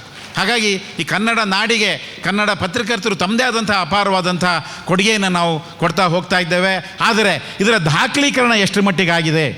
KWJ ಅಧ್ಯಕ್ಷರು ಮಲ್ಲಿಕಾರ್ಜುನರು ಈ ಬಗ್ಗೆ ಹೆಚ್ಚು ನಾವು ಗಮನಿಸಬೇಕಾಗಿದೆ. ವಿಶೇಷವಾಗಿ ಈ ನಾಡು ಕಂಡಂತಹ ಕನ್ನಡದ ಪತ್ರಕರ್ತರು ತಮ್ಮ ಜೀವವನ್ನೇ ಸವಸಿ, ಯಾಕೆಂದರೆ ಆರ್ಥಿಕವಾಗಿ ನಮ್ಮ ಕನ್ನಡ ಪತ್ರಕರ್ತರ ಪರಿಸ್ಥಿತಿ ಹೇಗಿದೆ, ಯಾವ್ಯಾವ ಸೌಲಭ್ಯಗಳು ಸಿಗ್ತಾ ಇದ್ದಾವೆ, ಕನ್ನಡ ನಮ್ಮ ಸಣ್ಣ ಪತ್ರಿಕೆಗಳು, ಮಧ್ಯಮ ವರ್ಗದ ಪತ್ರಿಕೆಗಳು ಎಷ್ಟು ಸಂಕಷ್ಟದಲ್ಲಿ ನಾವು ನಲುಗ್ತಾ ಇದ್ದೇವೆ ಅನ್ನುವಂಥ ಎಲ್ಲ ಸಮಸ್ಯೆಗಳು ನಮಗೆಲ್ಲ ಗೊತ್ತಿದೆ. ಆ ನಿಟ್ಟಿನಲ್ಲಿ ಇವತ್ತು ಬೃಹತ್ ಪತ್ರಿಕೆಗಳು ಕೂಡ ಇವತ್ತು ಪತ್ರಕರ್ತರಿಗೆ ತಮ್ಮದೇ ಆದಂಥ ಜಾಬ್ ಸೆಕ್ಯೂರಿಟಿ, ನಮ್ಮ ಕಾಲದಲ್ಲಿ ಆಗಿರಲಿಲ್ಲ. ನಾವು ಪತ್ರಕರ್ತರ ಅಂಥ ಸಂದರ್ಭದಲ್ಲಿ ನಮಗೆ ಟ್ರಾನ್ಸ್ಫರ್ ಮಾಡಿದರೂ ಕೂಡ ನಾವು ಬದುಕುವಂಥ ಒಂದು ಹುಮ್ಮಸ್ಸಿತ್ತು. ಆದರೆ ಇವತ್ತಿನ ಈ ವಾಣಿಜ್ಯೀಕರಣದ ಭರಾಟೆಯಲ್ಲಿ ಆಗ್ತಾ ಇರ್ತಕ್ಕಂಥ ಈ ಬದಲಾವಣೆಗಳಲ್ಲಿ ಬಹುಶಃ ನಾವು ಭಾಳಷ್ಟು ಇನ್ನೂ ಎಚ್ಚರಿಕೆಯನ್ನು ವಹಿಸಬೇಕಾಗ್ತದೆ. ಪತ್ರಕರ್ತರ ರಕ್ಷಣೆಗೆ ಪತ್ರಕರ್ತ ಇಡೀ ಸಮಾಜವನ್ನು ರಕ್ಷಣೆ ಮಾಡ್ತಾನೆ, ಆದರೆ ಈ ಮಾಧ್ಯಮ ಮಿತ್ರರ ರಕ್ಷಣೆಗೆ ನಾವು ಎಷ್ಟು ಕ್ರಮವನ್ನು ತೆಗೆದುಕೊಂಡಿದ್ದೇವೆ ಅನ್ನೋದ ಪ್ರಶ್ನೆಯನ್ನು ಎಲ್ಲರೂ ಕೂಡ ಹಾಕ್ಕೊಳ್ಳೇಬೇಕಾದಂಥ ಅನಿವಾರ್ಯತೆ ಇದೆ ಎನ್ನುವಂಥ ಮಾತನ್ನು ಈ ಸಂದರ್ಭದಲ್ಲಿ ನಾನು ಹೇಳಲಿಕ್ಕೆ ಬಯಸ್ತೇನೆ. ಹಾಗಾಗಿ ಇವತ್ತು P. ಸಾಯಿನಾಥ್ ಅವರ ಇರ್ತಕ್ಕಂಥ ಈ ಸುಸಂದರ್ಭದಲ್ಲಿ ಬಹುಶಃ ಭಾರತೀಯ ಮಾಧ್ಯಮದ ಈ ವಾಣಿಜ್ಯೀಕರಣದ ಭರಾಟೆ, the concept of commercialisation, privatisation, even the political ownership of media has totally change the dimension of Indian media industry in this country. ಭಾರತೀಯ ಮಾಧ್ಯಮದ ವಾಣಿಜ್ಯೀಕರಣದ ಭರಾಟೆ, ಖಾಸಗೀಕರಣದ ಭರಾಟೆ ಮತ್ತು ರಾಜಕೀಯ ಮಾಲೀಕತ್ವದ ಭರಾಟೆ ಬಹಳಷ್ಟು ನಮಗೆ ಸಮಸ್ಯೆಗಳನ್ನು ತಂದೊಡ್ತಕ್ಕಂಥ ಇಂಥ ಸಂದರ್ಭದಲ್ಲಿ ಈ ರಾಷ್ಟ್ರದ ಅಭಿವೃದ್ಧಿಯ ಬಗ್ಗೆ, ಅಭಿವೃದ್ಧಿ ಪತ್ರಿಕೋದ್ಯಮದ ಬಗ್ಗೆ, ದೀನ ದಲಿತರ ಬಗ್ಗೆ, ಇವತ್ತಿನ ನಮ್ಮ ಮಾಧ್ಯಮದ ಕಂಟೆಂಟ್ ಏನಾಗ್ಬಿಟ್ಟಿದೆ, ಬಹಳಷ್ಟು ಸಂದರ್ಭದಲ್ಲಿ ರಾಜಕೀಯ, is the politics, cricket, crime and cinema. ನಮ್ಮ ಮಾಧ್ಯಮದ ಕಂಟೆಂಟನ್ನು, ಮಾಧ್ಯಮದಲ್ಲಿ ಏನು ಬರ್ತಾ ಇದೆ ಎನ್ನುವುದನ್ನು ನೋಡಿದರೆ ಭಾಳಷ್ಟು ಹಳೆಯ ಸಿದ್ಧಾಂತಗಳ ಮರು ವ್ಯಾಖ್ಯಾನ ಆಗಿರ್ತಕ್ಕಂಥದ್ದನ್ನು ನೋಡಿದರೆ, ತಂತ್ರಜ್ಞಾನದ ಭರಾಟೆ, it the technology with has started dictating terms. ತಂತ್ರಜ್ಞಾನ ಇವತ್ತು ಎಲ್ಲವನ್ನೂ ಕೂಡ ನಮಗೆ ಬೋಧಿಸಲಿಕ್ಕೆ ಶುರು ಮಾಡಿದೆ. ಆದರೆ ಬಂಧುಗಳೇ, ಯಾವ ತಂತ್ರಜ್ಞಾನವನ್ನು, we are talking of artificial intelligence and the next generation is under the impression everything is done by artificial intelligence. No, it is just a technology. How meaningfully use the technology. ತಂತ್ರಜ್ಞಾನವನ್ನು ಎಷ್ಟು ಉಪಯುಕ್ತವಾಗಿ, ಎಷ್ಟು ಮೀನಿಂಗ್ಫುಲ್ಲಾಗಿ, ಎಷ್ಟು ಅರ್ಥಪೂರ್ಣವಾಗಿ ನೀವು ಬಳಸ್ತೀರಿ ಅನ್ನುವಂಥದ್ದು ಬಹಳ ಮುಖ್ಯ. ಇವತ್ತಿನ ಯುವ ಪೀಳಿಗೆಗೆ ಏನಾಗಿದೆ, ತಂತ್ರಜ್ಞಾನ ಇದೆ ನನ್ನ ಹತ್ರ, ಎಲ್ಲವನ್ನೂ ನಾನು ಸಾಧಿಸಬಲ್ಲೆ ಅನ್ನುವಂಥ ಭ್ರಮೆ ಬೇಡ ಬಂಧುಗಳೇ. ತಂತ್ರಜ್ಞಾನ ಇರಬೇಕು, ಯಾವುದನ್ನು ಎಲ್ಲಿ ಎಷ್ಟು ಹೇಗೆ ಬಳಸಬೇಕು ಅನ್ನುವ ಕಲೆಯನ್ನು ನಾವು ಮಾಧ್ಯಮ ಮಿತ್ರರು ಮೈಗೂಡಿಸ್ಕೊಳ್ಳದೆ ಹೋದರೆ ಬಹುಶಃ ಮುಂದಿನ ದಿನಗಳಲ್ಲಿ ನಿಮಗೆ ಆಪತ್ತು ಕಾದಿದೆ. ಯಾಕೆಂತೇಳಿ ಭಾಳ ಜನ ನನ್ನ ಮಾಧ್ಯಮ ಅಧ್ಯಯನ ಮಾಡ್ತಕ್ಕಂಥ ಜರ್ನಲಿಸಮ್ ವಿದ್ಯಾರ್ಥಿಗಳು ಹೇಳ್ತಾರೆ, ಇಲ್ಲ ಸರ್ ತಂತ್ರಜ್ಞಾನ ಇದೆ ನಮ್ಮಲ್ಲಿ. ಏನೇ ತಂತ್ರಜ್ಞಾನ ಇದ್ದರೂ ಕೂಡ ದಾನವನ್ನು ಅರಿತುಕೊಳ್ತಕ್ಕಂತಹ, ದಾನವನ್ನು ಪಡಿತಕ್ಕಂತಹ, ಆ ಒಂದು ಇಡೀ ಆ ಸ್ಕಿಲ್ಲನ್ನು ಪಡಿತಕ್ಕಂತಹ ಕೆಲಸ ತಲೆಯೊಳಗೆ ನಿಮಗೆ ಜ್ಞಾನ ಇದ್ದರೆ ತಂತ್ರಜ್ಞಾನವನ್ನು ಭಾಳ ಅರ್ಥಪೂರ್ಣವಾಗಿ ನೀವು ಬಳಸ್ಕೋಬಹುದು. ಬರೀ ತಂತ್ರಜ್ಞಾನ ಇದ್ದ ತಕ್ಷಣ ಇಡೀ ಎಲ್ಲವೂ ಮುಗೀತದೆ ಅನ್ನುವಂಥ ಭ್ರಮೆ ದಯಮಾಡಿ ಬೇಡ. See, technology is there. Technology has fasten the process of communication process. ಸಂವಹನ ಕ್ರಿಯೆ ವೇಗವರ್ಧಕವನ್ನು ತಂತ್ರಜ್ಞಾನ ಹೆಚ್ಚಿಸಿದೆಯೇ ವಿನಃ ಸಂವಹನ ಕ್ರಿಯೆ ಬದಲಾಗಿಲ್ಲ. See, most of them it has been redefined as the concept of communication process is redefined. No, concept of process of communication remains the same. ಸಂವಹನ ಪ್ರಕ್ರಿಯೆ, ಸಂವಹನ ವಿಧಾನ ಇದ್ದದ್ದಿದ್ದ ಹಾಗೆ ಇದೆ, ಅದರ ತಂತ್ರಜ್ಞಾನ ಅದರ ವೇಗವನ್ನು ವೃದ್ಧಿಸಿದೆ, ಅದರಲ್ಲಿ ನಿಮಗೆ ಅನುಕೂಲತೆಗಳು ಹೆಚ್ಚಾಗಿದೆ. ಈ ಸಂದರ್ಭದಲ್ಲಿ ತಂತ್ರಜ್ಞಾನವನ್ನು ಎಷ್ಟರ ಮಟ್ಟಿಗೆ ನಾವು ಬಳಸ್ಕೋಬೇಕು ಅನ್ನುವುದರ ಜೊತೆಗೆ ಸಾಮಾಜಿಕ ಹೊಣೆಗಾರಿಕೆ, we may have to emphasise the concept of social responsibility theory. ಬರೀ ವಾಣಿಜ್ಯೀಕರಣದ ಭರಾಟೆಯಲ್ಲಿ ಸಾಮಾಜಿಕ ಹೊಣೆಗಾರಿಕೆ, ಈ ನಾಡು ಎಲ್ಲವನ್ನೂ ನಮಗೆ ಮಾಧ್ಯಮಕ್ಕೆ ಕೊಟ್ಟಿದೆ. ಈ ನಾಡಿನ ಜನರ ಬೆಂಬಲದಿಂದ, ಅವರ ನಂಬಿಕೆಯಿಂದ ಇವತ್ತು ಮಾಧ್ಯಮಗಳು ಬಹಳ ನಾಗಾಲೋಟದಲ್ಲಿ ಬೆಳೀತಾ ಇದೆ. ಆದರೆ ತಿರುಗಿಸಿ ನಾನು ನಮ್ಮ ಸಮಾಜದ ಒಳಿತಿಗೋಸ್ಕರ, ಸಾಮಾಜಿಕ ಬದಲಾವಣೆಗೋಸ್ಕರ ನಾನು ಮಾಧ್ಯಮ ಏನನ್ನ ಕೊಡ್ತಾ ಇದ್ದೇನೆ ಅನ್ನುವ ಪ್ರಶ್ನೆ ನಾವು ಇವತ್ತಿನ ಮಾಧ್ಯಮ ಮಿತ್ರರ ಮುಂದೆ ಇಡಬೇಕಾದಂಥ ಅನಿವಾರ್ಯತೆ ನಿರ್ಮಾಣ ಆಗಿದೆ. ಆ ನಿಟ್ಟಿನಲ್ಲಿ ಇವತ್ತು ಅಭಿವೃದ್ಧಿಗೆ ಪೂರಕವಾದಂತಹ ಸಂವಹನ ಕ್ರಿಯೆ, ಅಭಿವೃದ್ಧಿಯ ವಿಷಯಗಳು ಕೂಡ ನಾವು ಹೆಚ್ಚು ಮಾಧ್ಯಮದಲ್ಲಿ ಕಾಣಬೇಕಾದಂಥ ಅನಿವಾರ್ಯತೆ ಇವತ್ತಿದೆ ಅನ್ನುವಂಥ ಮಾತನ್ನು ಹೇಳ್ತಾ, ಯಾಕೆಂತ ಹೇಳಿದ್ರೆ ಈ ವಾಣಿಜ್ಯೀಕರಣದ ಭರಾಟೆಯಲ್ಲಿ ನಮ್ಮ ಇವತ್ತಿನ ರೈತರ ಪರಿಸ್ಥಿತಿ ಏನಾಗಿದೆ, ಕೂಲಿ ಕಾರ್ಮಿಕರ ಪರಿಸ್ಥಿತಿ ಏನಾಗಿದೆ, ಅವಕಾಶ ವಂಚಿತರು ಏನೇನು ಸಮಸ್ಯೆಗಳು ಅನುಭವಿಸ್ತಾ ಇದ್ದಾರೆ, ಎಲ್ಲೆಲ್ಲಿ ಯಾವ್ಯಾವ ಸಮಸ್ಯೆಗಳಿದೆ ಅನ್ನುವುದರ ಬಗ್ಗೆಯೂ ಕೂಡ ಮಾಧ್ಯಮ ಗಮನ ಹರಿಸ್ತಕ್ಕಂಥ ನಿಟ್ಟಿನಲ್ಲಿ ಇವತ್ತು ಸಾಮಾಜಿಕ ಬದಲಾವಣೆಗೆ ತನ್ನ ಕೊಡುಗೆಯನ್ನು ಅಪಾರವಾಗಿ ಕೊಡಬೇಕಾಗ್ತದೆ. ಈ ರಾಷ್ಟ್ರದಲ್ಲಿ ಅಭಿವೃದ್ಧಿಯನ್ನು ಸಾಧಿಸಬೇಕಾದ್ರೆ, ಸಾಮಾಜಿಕ ಬದಲಾವಣೆಯನ್ನು ತರಬೇಕಾದ್ರೆ ಅದು ಮಾಧ್ಯಮದಿಂದ ಸಾಧ್ಯ ಅನ್ನುವಂಥದ್ದನ್ನು ಯಾವ ಸಂದರ್ಭದಲ್ಲೂ ನಾವು ಮರೀಲಿಕ್ಕೆ ಸಾಧ್ಯ ಆಗೋದಿಲ್ಲ. ಹಾಗಾಗಿ ಇವತ್ತೇನು ಪಿ ಸಾಯಿನಾಥ್ ಅವರ ಇಡೀ ಚಳುವಳಿ, ಅವರು ಪಾರಿ ಒಂದು ಸಂಸ್ಥೆ ಇದೆ, people's archive for rural India, ಇಡೀ ಜಗತ್ತಿಗೆ ಈ ರಾಷ್ಟ್ರದ ರೈತರ ಬಗ್ಗೆ he is fighting for the cause of farmers, he is fighting for the cause of downtrodden. ಆ ಕಾನ್ಸೆಪ್ಟನ್ನು ಇಟ್ಕೊಂಡು ಮಾಧ್ಯಮ ಕೇವಲ ನಾವು ಹಣ ಗಳಿಕೆಯ ಜೊತೆಗೆ ಸಾಮಾಜಿಕ ಹೊಣೆಗಾರಿಕೆಯನ್ನು ಮೈಗೂಡಿಸ್ಕೊಳ್ಳೋಣ ಅನ್ನುವಂಥ ಮಾತನ್ನು ಹೇಳ್ತಾ, ಬಹುಶಃ ಇವತ್ತು ಪಿ ಸಾಯಿನಾಥ್ ಅವರು ಈ ಭಾಳ ಪವಿತ್ರವಾದಂಥ ಈ ಭೂಮಿ ಚಿತ್ರದುರ್ಗಕ್ಕೆ ಬಂದಿರತಕ್ಕಂಥದ್ದು ಭಾಳ ಸಂತೋಷದ ವಿಷಯ. KWJ ಅವರು ಅವ್ರನ್ನ ಕರೆದು ಎಲ್ಲ ನಮ್ಮ ಹಿರಿಯ ಪತ್ರಕರ್ತರನ್ನ ಗೌರವಿಸ್ತಾ ಇರ್ತಕ್ಕಂಥದ್ದು ನಾನು ಪಟ್ಟಿ ನೋಡಿದೆ. ಅನೇಕ ಹಿರಿಯ ಪತ್ರಕರ್ತರನ್ನ ತಾವು ಗೌರವಿಸಿದ್ರಿ. ಎಷ್ಟೋ ಸಂದರ್ಭದಲ್ಲಿ ನಾನು ನೋಡ್ತೀನಿ, ಅನೇಕರು 30 ವರ್ಷ 40 ವರ್ಷ 50 ವರ್ಷ ದುಡಿದಿರ್ತಾರೆ, ಎಷ್ಟೋ ಪ್ರಶಸ್ತಿಗಳಿಲ್ದಂಗೆ ಅವರ ಭಾಳ ಸಂದರ್ಭದಲ್ಲಿ ಅವ್ರದ್ದೇ ಅಂತ ಒಂದು ಕೊಡುಗೆ ಇರ್ತದೆ, ಒಂದೊಂದು ಕ್ಷೇತ್ರದಲ್ಲಿ ಅವ್ರದ್ದೊಂದು ಕೊಡುಗೆ ಇರ್ತದೆ. ಅದು ಕೃಷಿ ಪತ್ರಿಕೋದ್ಯಮ ಇರ್ಬೋದು, ಅಭಿವೃದ್ಧಿ ಪತ್ರಿಕೋದ್ಯಮ ಇರ್ಬೋದು. ಈಗ ನಮ್ಮ ಮಂಜುಳಾ ಅವರು ಬಂದ ಮೇಲೆ ಮಹಿಳಾ ವಿಷಯಗಳಿಗೆ ಸಂಬಂಧಪಟ್ಟಂಗೆ, ಅನುಪಮ ನಿರಂಜನರಾದ ಮೇಲೆ ಮಂಜುಳಾ ಅವ್ರು ಬಂದ ಮೇಲೆ ಅನೇಕ ಮಹಿಳಾ ವಿಷಯಕ್ಕೆ ಸಂಬಂಧಪಟ್ಟ ಹಾಗೆ ಅನೇಕ ಒಂದು ಅಂಕಣಗಳು ಬರಲಿಕ್ಕೆ ಸಾಧ್ಯ ಆಯಿತು. ಆ ನಿಟ್ಟಿನಲ್ಲಿ ಇವತ್ತು ನೀವು ಗುರುತಿಸಿ ಇವತ್ತು ನಮ್ಮ ಬೆಳಗಲಿ ಅವರೆಲ್ಲ ಪ್ರೋಗ್ರೆಸಿವ್, ನಮ್ಮ ಷಣ್ಮುಖ ಇದ್ರಲ್ಲ ಇಲ್ಲಿ, ನಮ್ಮ ಅಶೋಕ್ ಡೆಲ್ಲಿ, ಅಶೋಕ್ ಭಾಳಷ್ಟು ವರ್ಷಗಳ ನಂತರ ಇವರೆಲ್ಲರ ಭೇಟಿ ಆಗ್ತಕ್ಕಂಥ ಒಂದು ಒಳ್ಳೆಯ ಅವಕಾಶ ಸಿಕ್ತು. ಅದಕ್ಕಾಗಿ ನಾನು ನಿಮ್ಮೆಲ್ಲರಿಗೂ ಕೂಡ ನಾನು ಆಭಾರಿ ಎನ್ನುವಂಥ ಮಾತನ್ನು ಹೇಳ್ತಾ, ಏನಿವತ್ತು ಸಾಯಿನಾಥ್ ಅವರ ಒಂದು ಸಂದೇಶ ಇದೆ ಅದನ್ನು ನಾವು ಮೈಗೂಡಿಸ್ಕೊಳ್ಳೋಣ. ಹಾಗಂತ ನಾನು ವಾಣಿಜ್ಯೀಕರಣದ ಭರಾಟೆ ಬೇಡ, ನಮಗೆ ದುಡ್ಡು ಬೇಡ ಅಂತ ಹೇಳ್ತಾ ಇಲ್ಲ. ನಾವು ಕೂಡ ಮಾಧ್ಯಮದ ಮಿತ್ರರು ಬದುಕಬೇಕು, ಪತ್ರಕರ್ತರು ಬದುಕಬೇಕು, ಭಾಳ ಗೌರವವಾದಂಥ ಜೀವನ ಸಾಗಿಸಬೇಕು. ಆದರೆ ಸಾಮಾಜಿಕ ಹೊಣೆಗಾರಿಕೆಯಿಂದ ಇರುವ ಲಾಭದಾಯಕ ಉದ್ಯಮವನ್ನು ಮಾಡಿ ಅಂತ ನಾವು ಹೇಳ್ತಾ ಇದ್ದೇವೆ. ಸಾಮಾಜಿಕ ಹೊಣೆಗಾರಿಕೆ ಮರೆತು ಈಗ ಇವತ್ತು 2 ಪ್ರಶ್ನೆ ನಿಮ್ಮ ಮುಂದಿದೆ. ಜನಕ್ಕೆ ಏನನ್ನು ಬೇಕೋ ಅದನ್ನು ಕೊಡ್ತಿರೋ ಅಥವಾ ಜನಕ್ಕೆ ಯಾವುದು ಒಳ್ಳೆಯದೋ ಅದನ್ನು ಕೊಡ್ತಿರೋ ಅನ್ನುವಂಥ 2 ಪ್ರಶ್ನೆಯನ್ನು ಹಾಕೊಳ್ಳೋ ಮೂಲಕ ನಮ್ಮ ಆತ್ಮಾವಲೋಕನ ಮಾಡ್ಕೋಬೇಕಾಗಿದೆ. ವಾಣಿಜ್ಯೀಕರಣದ ಭರಾಟೆಯಲ್ಲಿ ಜನರ ಹಿತವನ್ನು ಮರೆಯತಕ್ಕಂಥ ಪತ್ರಿಕೋದ್ಯಮ ಮತ್ತು ಮಾಧ್ಯಮ ನಮಗೆ ಬೇಡ. ಹಣ ಗಳಿಕೆಯ ಜೊತೆಗೆ ಇವತ್ತು ಮನೋರಂಜನಾ ಕಾರ್ಖಾನೆ, ಭಾರತೀಯ ಮನೋರಂಜನಾ ಕಾರ್ಖಾನೆ, entertainment industry of India, we are making lot of money, ದುಡ್ಡು ಬೇಕಾದಷ್ಟು ಬರ್ತಾ ಇದೆ. ಇವತ್ತು ಯೂಟ್ಯೂಬ್ನ ನಡೆಸ್ತಕ್ಕಂಥ ಅನೇಕರು ಇವತ್ತು ಜೀವನ ಸಾಗಿಸ್ತಾ ಇದ್ದಾರೆ. ಆ ತಂತ್ರಜ್ಞಾನವನ್ನು ಬಳಸಿ. ಆದರೆ ಯಾವುದೇ ಸಂದರ್ಭದಲ್ಲೂ ಕೂಡ ಸಾಮಾಜಿಕ ಹೊಣೆಗಾರಿಕೆಯನ್ನು ಮರಿಬೇಡಿ. ಪಿ ಸಾಯಿನಾಥ್ ಅವರ ಸಂದೇಶ ನಿಮ್ಮೆಲ್ಲರಿಗೂ ಮನದಲ್ಲಿ ಉಳಿಲಿ. ಆ ಸಂದೇಶದ ಮೂಲಕ ಸಾಮಾಜಿಕ ಬದಲಾವಣೆಯನ್ನು, ಬಡವರ ಜೀವನದ ಏಳಿಗೆಯನ್ನು ಕಾಣ್ತಕ್ಕಂತಹ ಇಡೀ ನಮ್ಮ ಸಮಾಜದ ಏನು ಇವತ್ತಿನ ಸ್ವಾಸ್ಥ್ಯ ಮಾಧ್ಯಮದಿಂದ ಸ್ವಾಸ್ಥ್ಯ ಸಮಾಜ ನಿರ್ಮಾಣ ಮಾಡಲಿಕ್ಕೆ ಸಾಧ್ಯ.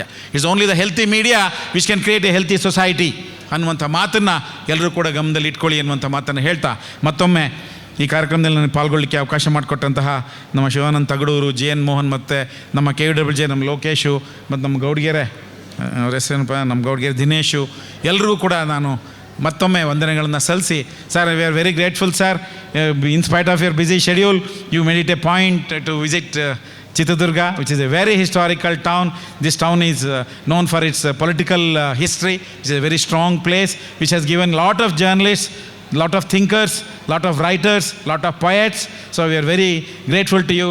And once again, I thank you, sir. ಮತ್ತೊಮ್ಮೆ ನಿಮ್ಮೆಲ್ಲರಿಗೂ ವಂದಿಸಿ ನಿಮ್ಮೆಲ್ಲರಿಗೂ ಶುಭವಾಗಲಿ ಅಂತ ಹಾರೈಸಿ ನನ್ನ ಮಾತು ಮುಗಿಸಿ ನಮಸ್ಕಾರ. ಈ ಚಿತ್ರದುರ್ಗದಲ್ಲಿ ನಡೀತಾ ಇರತಕ್ಕಂಥ ಈ ದತ್ತಿನಿಧಿ ಪ್ರಶಸ್ತಿ ಸಮಾರಂಭಕ್ಕೆ ಆಗಮಿಸಿರ್ತಕ್ಕಂಥ ರಾಜ್ಯದ ಎಲ್ಲ ಪತ್ರಕರ್ತರು ಹಾಗೂ ಇಲ್ಲಿ ನಡೆದಿರ್ತಕ್ಕಂಥ ಸಭಿಕರಿಗೆ ಮತ್ತೊಮ್ಮೆ ಸ್ವಾಗತಿಸ್ತಾ, ನಮ್ಮ ಕರ್ನಾಟಕ ರಾಜ್ಯ ನಿರತ ಪತ್ರಕರ್ತರ ಸಂಘದ ಅಧ್ಯಕ್ಷರಾದಂತಹ ಶಿವಾನಂದ ತಗಡೂರವರು ಮತ್ತು ಪ್ರೊಫೆಸರ್ BK ರವಿ ಸರು ಸಾಯಿನಾಥ್ ಸರ್ ಬಗ್ಗೆ ಭಾಳಷ್ಟು ವಿಚಾರಗಳು ಹೇಳಿದ್ದಾರೆ. ಅದು ಮತ್ತೆ ರಿಪೀಟ್ ಆಗುತ್ತೆ ಅಂತೇಳಿ ನನಗನ್ನಿಸಿ ಕೆಲವು ವಿಚಾರಗಳನ್ನು ಮಾತ್ರ ತಮ್ಮ ಗಮನಕ್ಕೆ ತರಲಿಕ್ಕೆ ಇಷ್ಟಪಡ್ತೀನಿ. ಸಾಯಿನಾಥ್ ಸರ್ ಅವರು ನೆಹರು ವಿಶ್ವವಿದ್ಯಾಲಯದಲ್ಲಿ ಹಿಸ್ಟ್ರಿನಲ್ಲಿ ಸ್ನಾತಕೋತ್ತರ ಪದವಿಯನ್ನು ಪಡೆದಿದ್ದಾರೆ. ಭಾಳಷ್ಟು ವರ್ಷಗಳ ಕಾಲ ಅವರು ಬೇರೆ ಬೇರೆ ಈ ವಿಶ್ವವಿದ್ಯಾಲಯಗಳಿಗೆ ಫೆಲೋಶಿಪ್ ಆಗಿ ಅಧ್ಯಯನಕಾರರಾಗಿ ಕೆಲಸ ಮಾಡಿದ್ದಾರೆ. ಜೊತೆಗೆ ಹಿಂದೂ ಪತ್ರಿಕೆಯ ಗ್ರಾಮೀಣ ವಿಷಯಗಳ ಸಂಪಾದಕರಾಗಿ ಕೂಡ ಅವರು ಕಾರ್ಯನಿರ್ವಹಿಸಿದ್ದಾರೆ. ಜೊತೆಗೆ UNI ಸುದ್ದಿಸಂಸ್ಥೆ ದಿ ಡೈಲಿ ಪತ್ರಿಕೆಯ ವಿಶೇಷ ಸಂಪಾದಕರು, ಬ್ಲಿಡ್ಸ್ನ ಉಪಸಂಪಾದಕರಾಗಿ ಅವರು ಕೆಲಸ ಮಾಡಿದ್ದಾರೆ. ಜೊತೆಗೆ ಟೈಮ್ಸ್ ಆಫ್ ಇಂಡಿಯಾ ಫೆಲೋಶಿಪ್ನ ಅವರ ಇದಕ್ಕೂ ಕೂಡ ಫೆಲೋಶಿಪ್ ಇದರಲ್ಲಿ ಅವರು ಗ್ರಾಮೀಣ ಇದನ್ನು ಅಧ್ಯಯನ ಮಾಡಿದ್ದಾರೆ. ಅದರ ಆಚೆಗೆ ಭಾರತ, ಕೆನಡಾ, ಅಮೇರಿಕಾ ಸೇರಿದಂತೆ ಹಲವಾರು ವಿಶ್ವವಿದ್ಯಾಲಯಗಳಲ್ಲಿ ಪತ್ರಿಕೋದ್ಯಮ, ಅಭಿವೃದ್ಧಿ ಹಾಗೂ ರಾಜಕೀಯ ವಿಷಯಗಳಲ್ಲಿ ಸಂದರ್ಶಕ ಪ್ರಾಧ್ಯಾಪಕರಾಗಿ ಅವರು ಕೆಲಸ ಮಾಡಿದ್ದಾರೆ. ಭಾಳ ಮುಖ್ಯವಾಗಿ ಇಡೀ ಪತ್ರಿಕೋದ್ಯಮ ಒಂದು ರೀತಿಯ ಅಧಃಪತನಕ್ಕೆ ಹೋಗೋಂಥ ಸಂದರ್ಭದಲ್ಲಿ ಒಬ್ಬ ಸೂಕ್ಷ್ಮ ಸಂವೇದನಾಶೀಲ ಪತ್ರಕರ್ತರಾದಂಥವರು ಏನನ್ನು ಬರೀಬೇಕು, ಈ ಸಮಾಜಕ್ಕೆ ಏನನ್ನು ತಲುಪಿಸಬೇಕು ಅನ್ನೋ ನಿಟ್ಟಿನಲ್ಲಿ ಅವರು ಕೆಲಸ ಮಾಡಿದ್ದಾರೆ. ಅಂಥ ಒಂದು ನಮ್ಮ ದೇಶದ ಮುಂಚೂಣಿ ಪತ್ರಕರ್ತರಲ್ಲಿ ಸಾಯಿನಾಥ್ ಸರು ಒಬ್ಬರಾಗಿದ್ದಾರೆ ಅಂತಂದು ಹೇಳೋಕ್ಕೆ ಇಷ್ಟಪಡ್ತಾ ಇದ್ದೀನಿ. ಜೊತೆಗೆ ಅವರು ಹಲವಾರು ಪ್ರಶಸ್ತಿಗಳಿಗೆ ಭಾಜನರಾಗಿದ್ದಾರೆ. ಅಲ್ಬರ್ಟಾ ವಿಶ್ವವಿದ್ಯಾನಿಲಯದ ಅತ್ಯುಚ್ಚ ಗೌರವವಾದಂಥ ಡಾಕ್ಟರ್ ಆಫ್ ಲೆಟರ್ಸ್ ಪದವಿಯನ್ನು ಕೂಡ ಅವರು ಗೌರವಯುತವಾಗಿ ಅವರಿಗೆ ಪ್ರದಾನ ಮಾಡಲಾಗಿದೆ. ಅದಾದ ನಂತರ ಸುಮಾರು 40ಕ್ಕೂ ಹೆಚ್ಚು ರಾಷ್ಟ್ರೀಯ, ಅಂತಾರಾಷ್ಟ್ರೀಯ ಪ್ರಶಸ್ತಿಗಳಿಗೆ ಅವರು ಭಾಜನರಾಗಿದ್ದಾರೆ. ಭಾಳ ಮುಖ್ಯವಾಗಿ ಇಂಡಿಯನ್ ಎಕ್ಸ್ಪ್ರೆಸ್ನ ರಮಾನಾಥ್ ಗೋಯಂಕ ಪ್ರಶಸ್ತಿಗೂ ಕೂಡ ಅವರು ಹಲವಾರು ಇದಕ್ಕೆ ಪುರಸ್ಕೃತರಾಗಿ ಸ್ವೀಕರಿಸಿದ್ದಾರೆ. ಮತ್ತು ಬೋರ್ಮ್ ಪತ್ರಿಕೋದ್ಯಮ ಪ್ರಶಸ್ತಿ ಅಂತ ಒಂದು, ಆಮ್ನೆಸ್ಟಿ ಇಂಟರ್ನ್ಯಾಷನಲ್ನ ಮಾನವ ಹಕ್ಕುಗಳ ಪತ್ರಿಕೋದ್ಯಮಕ್ಕಾಗಿ ಜಾಗತಿಕ ಪ್ರಶಸ್ತಿ ಹಾಗೂ PUCLನ ಮಾನವ ಹಕ್ಕುಗಳ ಪತ್ರಿಕೋದ್ಯಮ ಪ್ರಶಸ್ತಿ, ಹೀಗೆ ಹಲವು ಪುರಸ್ಕಾರಗಳಿಗೆ ಅವರು ಪಾತ್ರರಾಗಿದ್ದಾರೆ. ಭಾಳ ಮುಖ್ಯವಾಗಿ ಈ ಪ್ರಶಸ್ತಿ ಪ್ರದಾನ ಸಮಾರಂಭ ಇಲ್ಲಿ ನೆರವೇರಿಸಬೇಕು ಅಂತ ಹೇಳಿದಾಗ ಎಲ್ಲ ಸಮಾರಂಭಗಳಲ್ಲಿ ಬಹುತೇಕ ರಾಜಕಾರಣಿಗಳನ್ನು ಕರೆಯೋದು ಒಂದು ಪರಿಪಾಠ. ನಾವು ಶಿವಾನಂದ ತಗಡೂರು ಸರ್ಗೆ ಒಂದು ರಿಕ್ವೆಸ್ಟ್ ಮಾಡ್ಕೊಂಡಿದ್ವಿ, ಎಲ್ಲರೂ ಕೂಡ ಚಿತ್ರದುರ್ಗ ಪತ್ರಕರ್ತರು. ಅದಕ್ಕೆ ಕಾರಣ ಇತ್ತು, ಹಿಂದೊಂದು ಸರಿ ನಮ್ಮ GN ಮೋಹನ್ ಸರ್ ಅವರು ಇಲ್ಲಿಗೆ ಕರ್ಕೊಂಡು ಬಂದಿದ್ರು. ಅವ್ರನ್ನ ಸುಮಾರು ಒಂದು ಅರ್ಧ ಗಂಟೆ ಕಾಲ ಅವ್ರ ಜೊತೆ ನಾವು ಮಾತುಕತೆ ಮಾಡಿದ್ವಿ. ಜೊತೆಗೆ ಕನ್ನಡಕ್ಕೆ 2 ಕೃತಿಗಳ ಮೂಲಕ GN ಮೋಹನ್ ಸರ್ ಅವರು ಎವರಿಬಡಿ ಲವ್ಸ್ ಗುಡ್ ರಾಟ್ಸ್ ಒಂದು, ಅನ್ಸಂಗ್ ಹೀರೋಸ್ 2 ಕೃತಿಗಳನ್ನು ಕನ್ನಡಕ್ಕೆ ಅನುವಾದ ಮಾಡಿ ಕನ್ನಡ ಪತ್ರಕರ್ತರಿಗೆ, ಸಾಮಾಜಿಕ ಕಾರ್ಯಕರ್ತರಿಗೆ ಭಾಳಷ್ಟು ಜನಕ್ಕೆ ಪರಿಚಯಿಸಿರೋ ಒಂದು ಖ್ಯಾತಿ ನಮ್ಮ GN ಮೋಹನ್ ಸರ್ಗೆ ಇದೆ. ಆ ಹಿನ್ನೆಲೆಯಲ್ಲಿ ಅವ್ರನ್ನ ನಮ್ಮ ಚಿತ್ರದುರ್ಗದ ಒಂದು ಕಾರ್ಯಕ್ರಮಕ್ಕೆ ಆಹ್ವಾನಿಸಿ ಇಲ್ಲಿ ಮಾತನಾಡಿಸ್ಬೇಕು ಅನ್ನೋದು ನಮ್ಮೆಲ್ಲರ ಅಭಿಲಾಷೆ ಆಗಿತ್ತು. ಆ ಹಿನ್ನೆಲೆಯಲ್ಲಿ ಅವರು ಇವತ್ತು ಬಂದು ನಮ್ಮ ಜೊತೆಗೆ ಉಪಸ್ಥಿತಿ ಇದ್ದಾರೆ. ತಮ್ಮೆಲ್ಲರನ್ನು ಉದ್ದೇಶಿಸಿ ಅವರು ಮಾತನಾಡಬೇಕು ಅಂತಂದೇಳಿ ನಾನು ಕೇಳ್ಕೊಳ್ತಾ ಇದ್ದೀನಿ. ಧನ್ಯವಾದಗಳು. To be here to speak to you, I believe yours is one of the few serious journalist unions remaining in the country. And of those very few, it's a strong one that actually achieves things for journalists. I mean, I am right now, I feel in the presence of the stalwarts of, the great stalwarts of Karnataka's journalism, and so many, maybe 15 prize winners, prizes who, to my mind, represent the brightest and best of your journalism, but also represent winners who are swimming against the tide. This is not the journalism which is encouraged anymore. The first barrier to publishing serious and good journalism is not the government. Government is the second barrier. The first barrier are the media owners, who do not want stories that do not get advertising, who do not want stories that affect their industry contracts, who do not want stories that offend the government. So when called here to give out prizes, even the names of some of those prizes, Kalburgi, Ambedkar, these are really serious, important things that are extremely contemporary.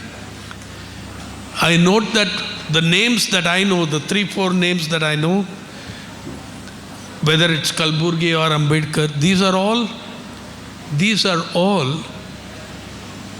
rationalist thinkers. Not just for social justice, but for rationalism. And that is very important. If you look in the last 10 years, who are the public intellectuals and journalists and writers who are being murdered, assassinated? They were not just secularists. Narendra Dabholkar, Comrade Gobind Pansare, Professor M.M. Kalburgi, Gauri Lankesh, all rationalist thinkers. All, also very important, all writing and working in Indian languages. Okay? Marathi, Kannada. And it's worth on this occasion reflecting on the state of our journalism. But when I see people like this here and before me, it's reassuring that however great our existential crisis, journalism still lives. And that is a big thing in the situation, in the political and other situations we are in. You know, just take, for instance, nobody wrote one editorial pointing out on February 12th. Reporters were there, they sent some, photographers were there, they sent some photos. But nobody mentioned on February 11-12 that India became the first country in the world to use drone warfare against our farmers. We used drone warfare. We sent drones with 6, 8, 10 canisters of tear gas and bombarded the farmers protesting at the Haryana border.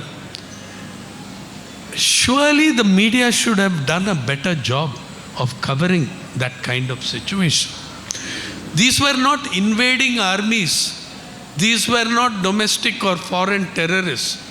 These were your citizens, they are your farmers, andatas. Yeah. What a shameful moment. And to my mind, what a shameful moment for the media and journalism. As Professor Ravi pointed out, the reigning phenomenon is the gigantic commercialization of media. Indian journalism has incredibly great traditions of which we can be proud.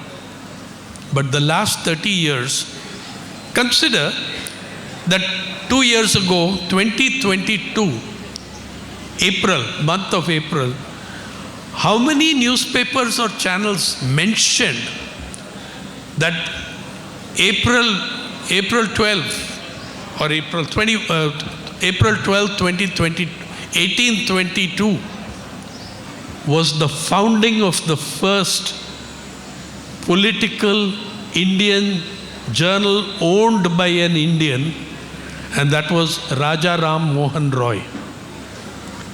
1822. Was there any editorial memorializing the 200th anniversary? I want to tell you one little story from Raja Ram Mohan Roy. You can see how we covered farmers then and how we cover farmers now. 1822, he had started that first journal which you can say he was the owner, the editor, an Indian journal owned by an Indian. It was called Miratul Akhbar. By the way, it was not in Bengali, it was published in Persian. It was published in Persian because Raja Ram Mohan Roy was part of the elite, and Persian was the language of the elite, it was the language of the Mughal court. He also started another newspaper, but he didn't become editor immediately, Kaumudi Sangbad in Bengali. But what happened in Miratul Akhbar?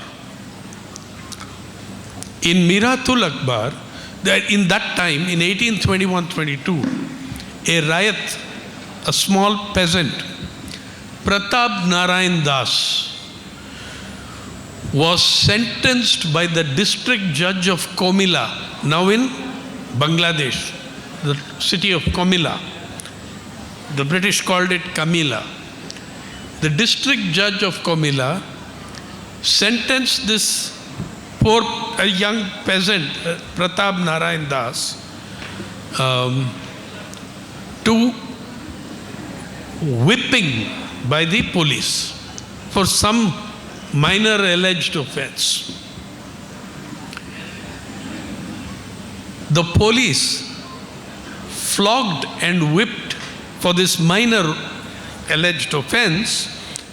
They flogged and whipped the farmer Pratap Narayan, the Rayat Pratap Narayan, so hard that he died. Pratap Narayan Das died.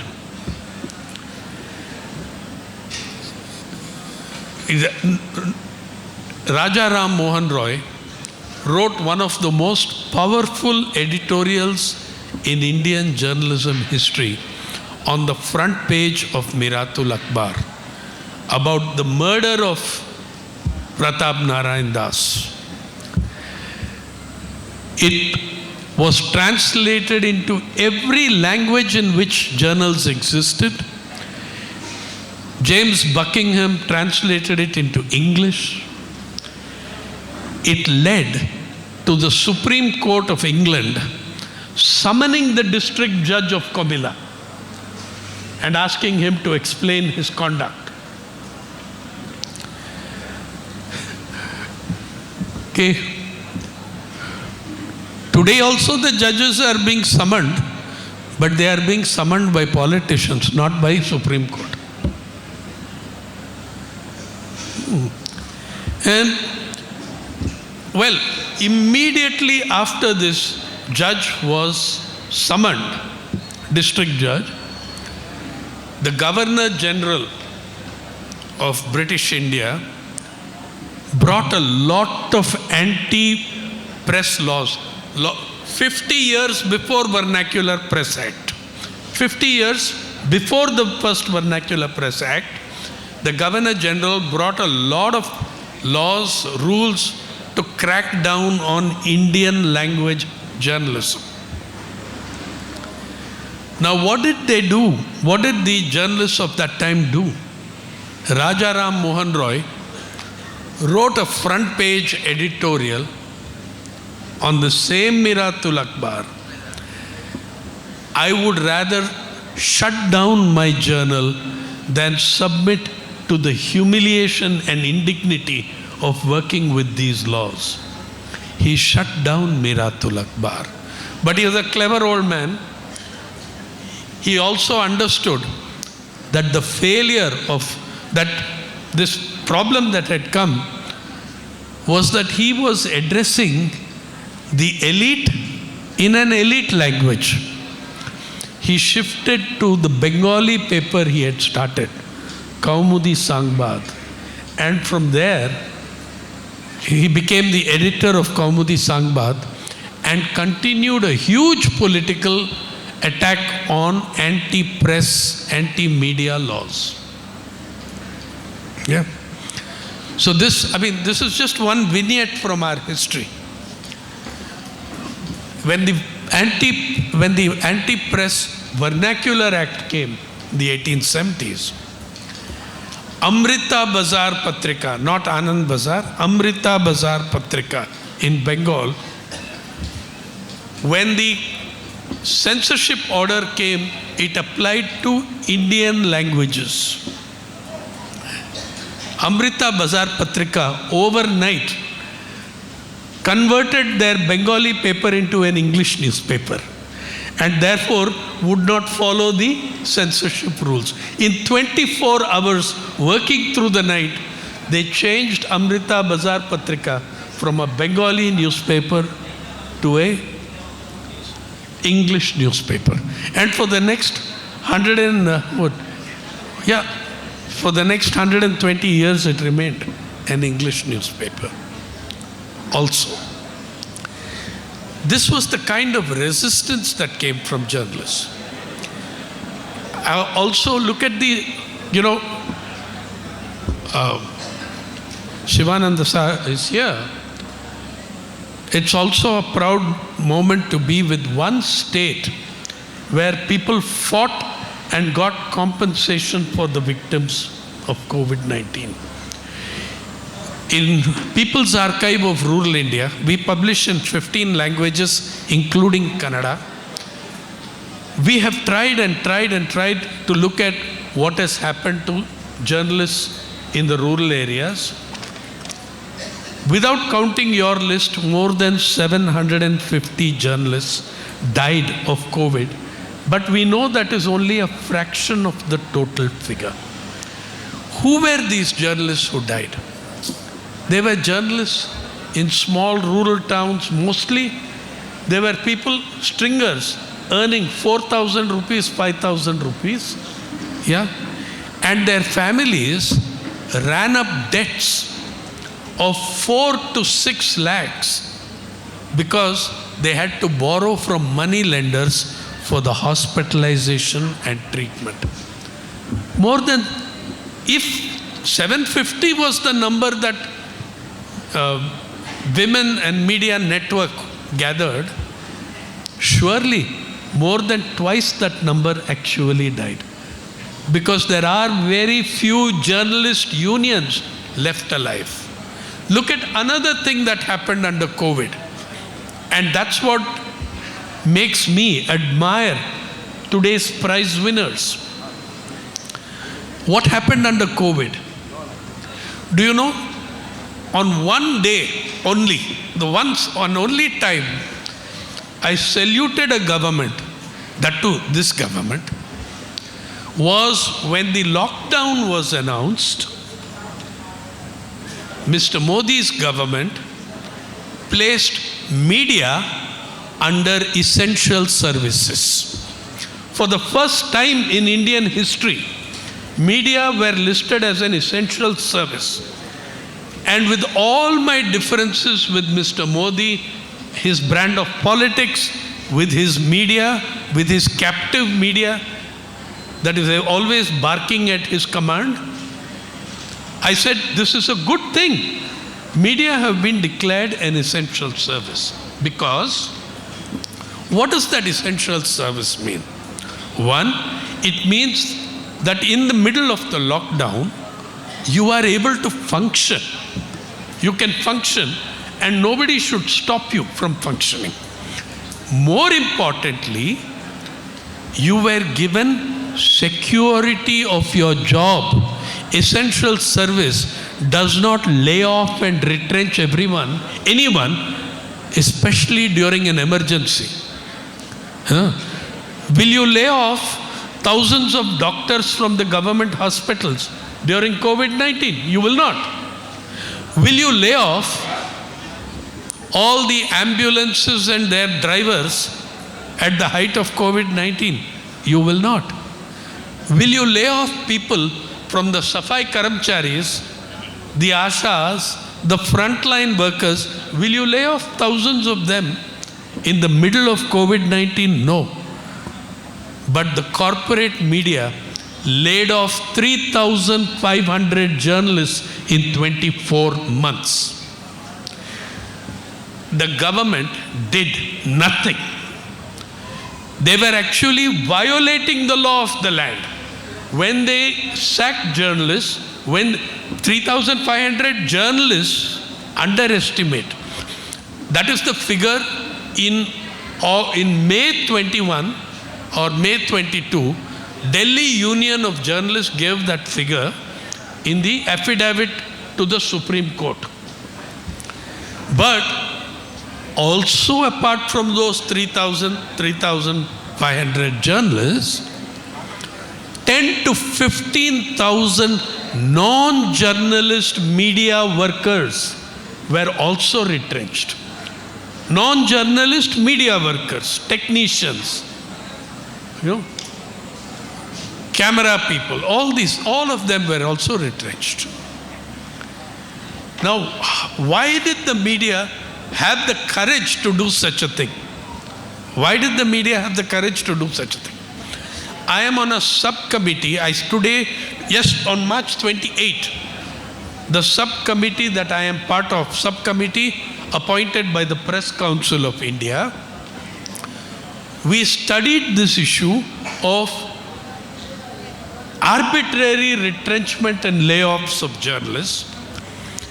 Let me tell you, we sent questionnaires to the newspapers and they didn't care. The Times of India sent us a nasty reply from their lawyers. Look, this is a Press Council subcommittee, Press Council of India. We send a questionnaire saying, please explain your contract system. Please explain. Because you know what we found? They were using lots of journalists, freelance journalists, without giving them the status of journalist, by making them sign a contract, which we now call hobby correspondent or holiday correspondent, hobby correspondent. Why? You are signing a letter saying, I am doing this work for the Times of India or Hindustan Times. I am not a journalist, but I am doing this. It's my hobby. So what are you saying? You are saying I'm not a journalist, I'm not entitled to compensation, I'm not entitled to proper wage. So we are now calling this category of journalists. Some of these are very experienced journalists, but there are thousands of jobs lost. So these journalists have gone and signed such contracts. We call them hobby correspondents. I'm doing journalism in Almora, Uttarakhand as a hobby. It's my hobby. So I am making it clear that I lay no claim to security in my employment. I am making it clear I lay no claim, provident fund, gratuity, anything. And I am making it clear that I am not really a journalist. So if I am laid off, too bad. Okay? Then we found other contracts, all absurd stuff. We asked that newspapers, please, suddenly another thing that happened in retrenchments. Hundreds and hundreds of journalists suddenly in the same week decided to retire. Okay, hundreds of journalists from Andamans to Arunachal Pradesh, hundreds of journalists retired in 1 week or in 1 month. Some others who had proper tenure, dozens of them took VRS. So we asked the newspapers for data. Because Press Council deals with press. We asked for data. We said, please tell us how many people left your service in this period, how many people, whatever the contract, including your hobby or what, we didn't say hobby correspondent there. We said, whatever the nature of the arrangement, please tell us how many people left your service at this time, how many people you retrenched, how many people you laid off, how many people took sudden emergency retirement. Times of India's lawyers retorted. We wrote a very polite questionnaire, very standard polite question. They retorted, it is none of your business. Yeah, Press Council should deal with matters of press freedom. These are business issues, and those can be raised only at the relevant tribunals. Hiring and firing of employees is part of it is our area, our province, not the province of the Press Council of it. Absolutely nasty replies. What they are saying, they're saying, you go die, do what you want. We are not going to answer you. We are not answerable or accountable to the Press Council of India. Now, when this happens, why did they have the courage to do that? Why did they have the courage to do that? Most of these publications are corporate owned, have corporate owners, whether Birla or Ambani or someone. Many of them are extremely close to the government. They're extremely close. You know, India has $169 billionaires. Overwhelmingly, our billionaires make their money from leases on public resources. Oil and natural gas, minerals, mining, aviation, everything is public property that is privatized or leased out to these corporations. 99-year leases also. So then they know that they can, see, it means one, they can never stand up to government, whichever government. They can never stand up to government. They can never hold government accountable. And they know that those in power are their friends. Their friends. So their friends will not act against them. Their friends made us an essential service, but never respected their own law. As I said, in any other field, in any other essential service, if 3,500 people were laid off in months, some action should have been taken. In the great free press of India, we are the only electoral democracy in the world where a prime minister has not held a press conference in 10 years. No other country in the world. We have not held a press conference in 10 years. What are you afraid of? The entire press is at your heels. But even then, no. There is a compact and a contract between commercial media owners and the government of the day. Whichever. Yeah? But it has become extremely sharp in the last 10 years.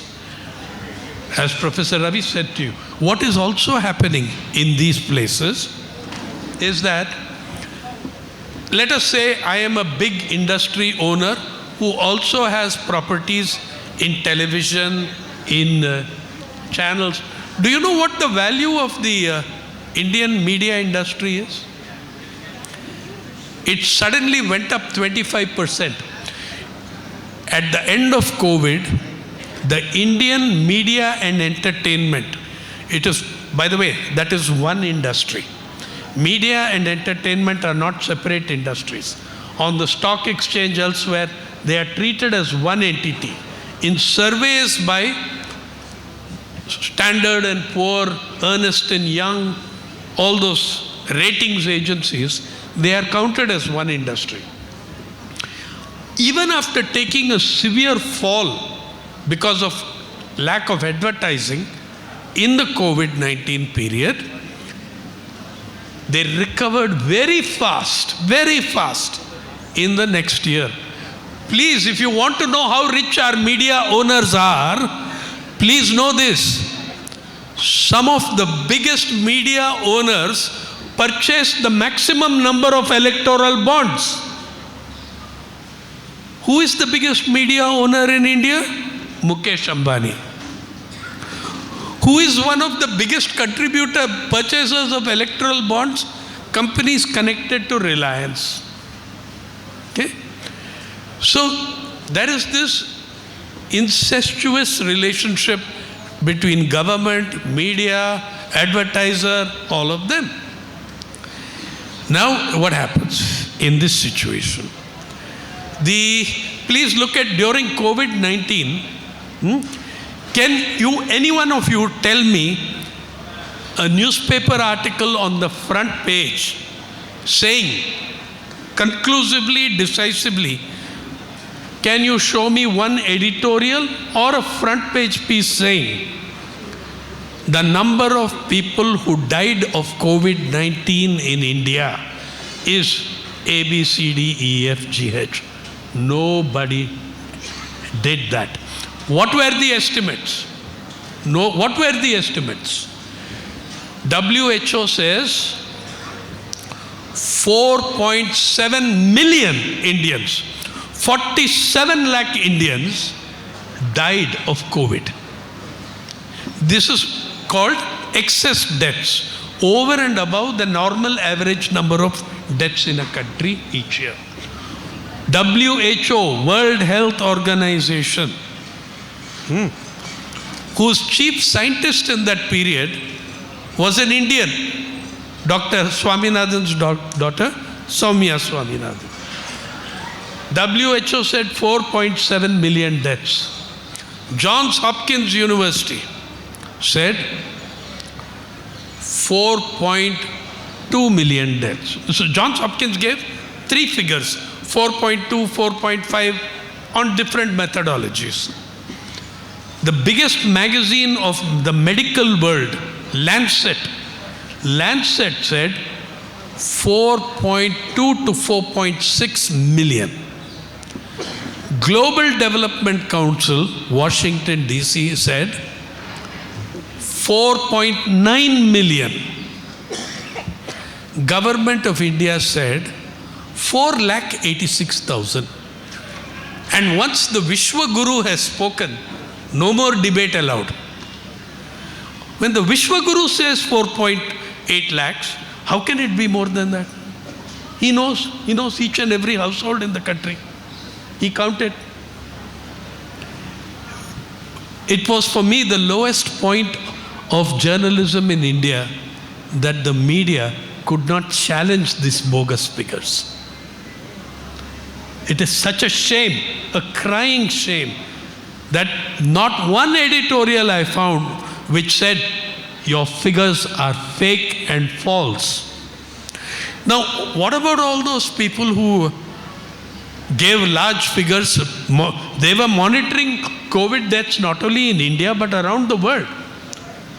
All of them are conspiring against India. They are jealous of us. They're jealous of our democracy. So they're all conspiring against us. The World Human Development Report of the United Nations places India 132. Immediately, our opinion pages have articles, people challenging the methodology and saying it's a fake, it's a fraud, there is a bias. Who in WHO and UNDP are against India? I don't know. When your Indians are at the top positions in some of those bodies. Okay, this was. Global Hunger Index says India 111 out of 117 countries, 121 countries. That is also a conspiracy. If people were not hungry, why were you distributing free rice to 800 million people? Why were you distributing free, 5 kgs free to 800 million people if people were not hungry? Global Hunger Index says, rank 111, you're finished. In 2 days' time, World Press Freedom Index will also give you a ranking. Let me tell you a little story so that fellow journalists know what happened. In India, under every government, has been steadily declining in the Press Freedom Index. At one time we were 94. By the time the Congress were done with us, By the time the UPA government went, we came to 134 or 137. 137 out of 180 countries. World Press Freedom Index. Of course, anything the UPA can do, the NDA can do better. So they brought us to, in 1 year, they brought us to 142 rank. Rank 142. Then the Vishwaguru got very angry. What conspiracy is this by white people sitting in Paris, Reporters Without Borders, running World Press Freedom Index to say that India has fallen in press freedom? It is not a secret to any journalist sitting here how much we have fallen in press freedom. But anyway, so Government of India, senior most officer of the Government of India ordered high power committee to go into this press ranking and to rebut the press ranking, to rebut our press ranking. How can India be 142? So they put, you know who gave the order? Union Cabinet Secretary, number 1 ranked bureaucrat in the country. I have the letter. He has instructed the Information and Broadcasting Ministry it is desirable to set up a committee to question, to rebut the methodology of these conspirators against India. So they set up a committee. 11 high-powered bureaucrats, until some mischievous bureaucrat suggested, "Arey yaar,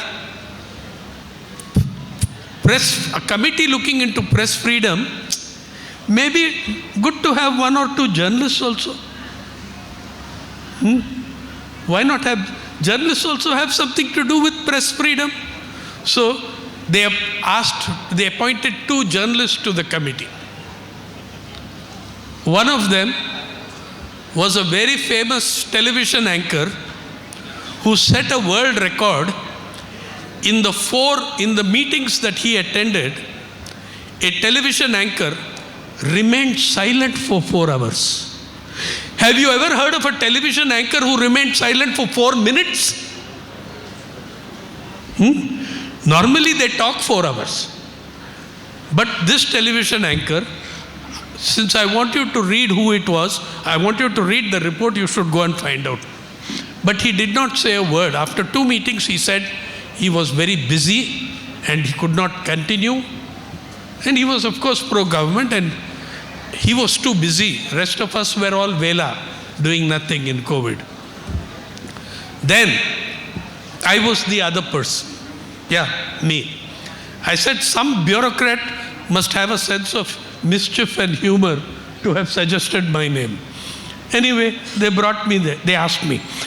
I said, I will join your press committee on one condition. If your aim is to simply rebut the foreign reports, I am not interested in your committee. Because if I am in that position, I am going to rank you lower than 142. So please don't ask me. They said, no.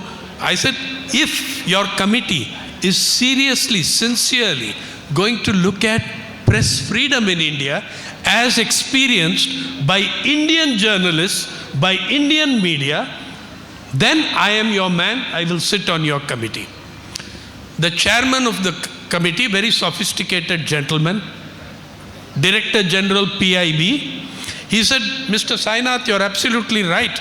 It is for the purpose of press freedom in India that this committee is formed. So please join us. I joined the committee.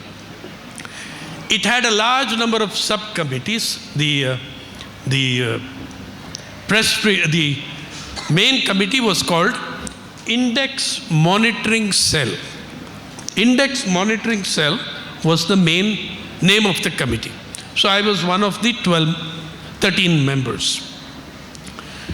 Then when the leading television anchor got out, they replaced him, big heavyweight leaving, so they replaced him with 2 middleweights, neither of whom I could find had done any journalism.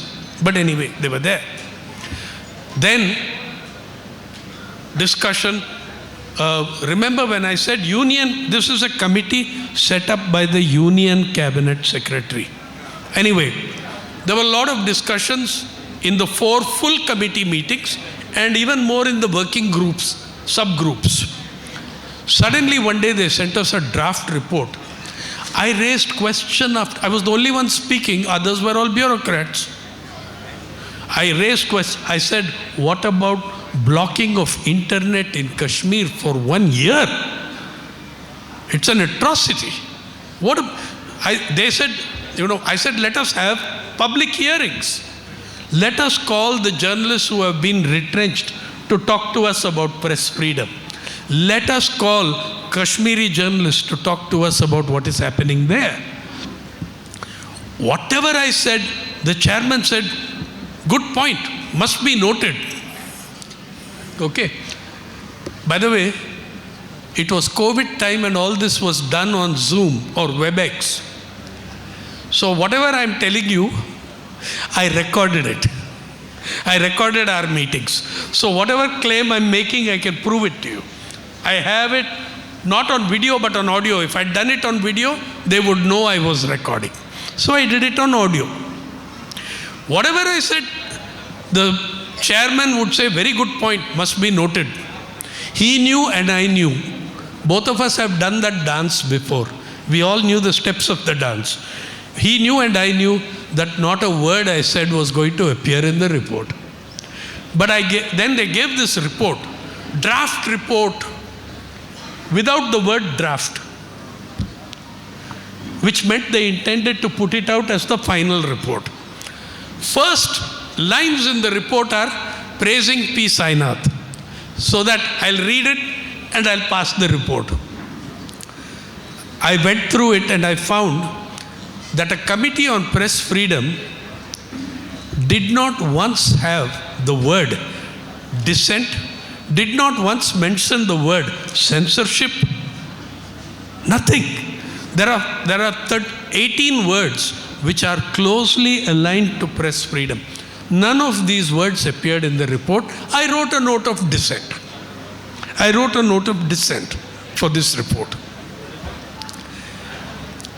Committee form, guess what happened? Anyone can guess what happened? This committee, the Committee on Press Freedom Index Monitoring Cell, the committee vanished. The committee vanished. I sent my note 3 times. The email ID vanished. My friends were not sympathetic. They tell me, "Arey bah, be grateful. You are lucky that they vanished the report and not the reporter." Okay, so this is what they said. Then committee formed on the say of the, you see, the senior Union Cabinet Secretary takes his orders only from one man. In our present time, he takes from 1.5 men. I don't know which is the half and which is the one, but he takes his orders from them. Anyway, all of this happened.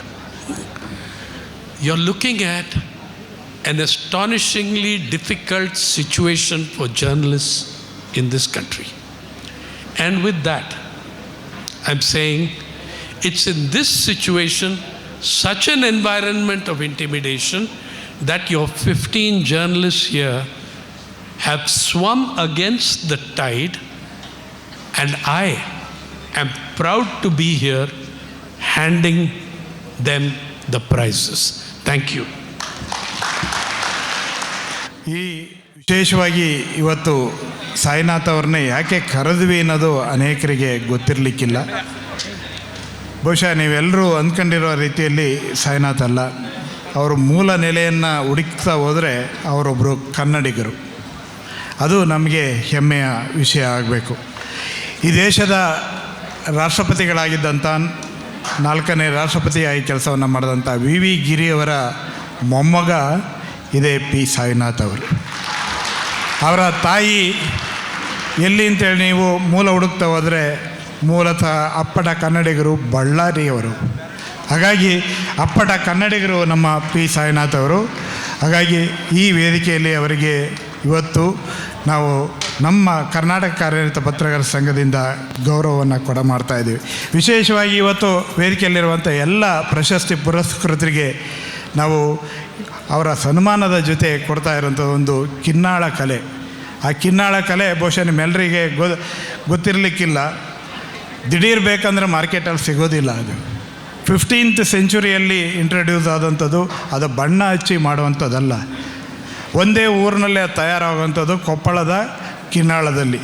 ಕಳೆದ ಬಾರಿ ಕೊಪ್ಪಳಕ್ಕೆ ಹೋದಂಥ ಸಂದರ್ಭದಲ್ಲಿ ಅಲ್ಲಿಯ ಕೊಪ್ಪಳ ಪತ್ರಕರ್ತರ ಸಂಘದವರು ಇಲ್ಲಿ ಬಂದಿರುವಂಥ ನಮ್ಮ ಹರೀಶ್ ಮತ್ತು ಎಲ್ಲ ಅಲ್ಲಿ ಜಿಲ್ಲಾ ಸಂಘದವರು ಎಲ್ಲರೂ ಕೂಡ ಸಿರಾಜಿ ಸೇರಿದಂತೆ ಎಲ್ಲ ಆ ಊರಿಗೆ ಹೋದಾಗ ನೋಡಿದಾಗ ಅಲ್ಲಿ ನಾವು ಆರ್ಡ್ರ್ ಕೊಟ್ಟು ಈ 1 ತಿಂಗಳು ಮುಂಚೆನೇ ಆರ್ಡ್ರ್ ಕೊಟ್ಟು ಆ ಕಿನ್ನಾಳ ಕಲೆಯನ್ನು ಇವತ್ತು ಎಲ್ಲ ಪ್ರಶಸ್ತಿ ಪುರಸ್ಕೃತರಿಗೆ ಕೊಡಬೇಕು ಅನ್ನುವಂಥ ನಿಟ್ಟಿನಲ್ಲಿ ಇವತ್ತು ತರಿಸಿದ್ದೀವಿ. ಹಾಗಾಗಿ ಇದು ಈ ಸಮ್ಮೇಳನ, ಈ ದತ್ತಿನಿಧಿ ಪ್ರಶಸ್ತಿ ಪ್ರದಾನ ಸಮಾರಂಭ ಎಲ್ಲವನ್ನೂ ಕೂಡ ವಿಶೇಷತೆಗಳನ್ನು ಒಳಗೊಂಡಿದೆ ಅಂತೇಳಿ ಹೇಳಲಿಕ್ಕೆ ಬಯಸ್ತೇನೆ. ಮತ್ತೊಮ್ಮೆ ನಾವು ಪಿ ಸಾಯಿನಾಥ್ ಅವರಿಗೆ ಚಪ್ಪಾಳೆ ಮೂಲಕ ಅವರಿಗೆ ಒಂದು ಗೌರವ ಸಮರ್ಪಣೆ ಮಾಡಲಿಕ್ಕೆ ಕರಿತಾ ಇದ್ದೆ. ದಯಮಾಡಿ ಬರಬೇಕು ಅಂತ ವಿನಂತಿ ಮಾಡ್ತೇನೆ.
ಆಗಮಿಸುವ ಮೂಲಕ ಗಣ್ಯಮಾನ್ಯರನ್ನ ಇದೀಗ ಗೌರವಿಸಬೇಕಾಗಿ ತಮ್ಮಲ್ಲಿ ಕೇಳ್ಕೊಳ್ತಾ ಇದ್ದೇನೆ. ಈ ಕಾರ್ಯಕ್ರಮದಲ್ಲಿ ತಮ್ಮದೇ ಕ್ಷೇತ್ರಗಳಲ್ಲಿ ತಮ್ಮದೇ ಆದ ಛಾಪು ಮೂಡಿಸುವ ಮೂಲಕ ಇಂದು ದಯವಿಟ್ಟು ಚಪ್ಪಾಳೆ ಮೂಲಕ ಪ್ರಶಸ್ತಿಗೆ ಹೂಗಳ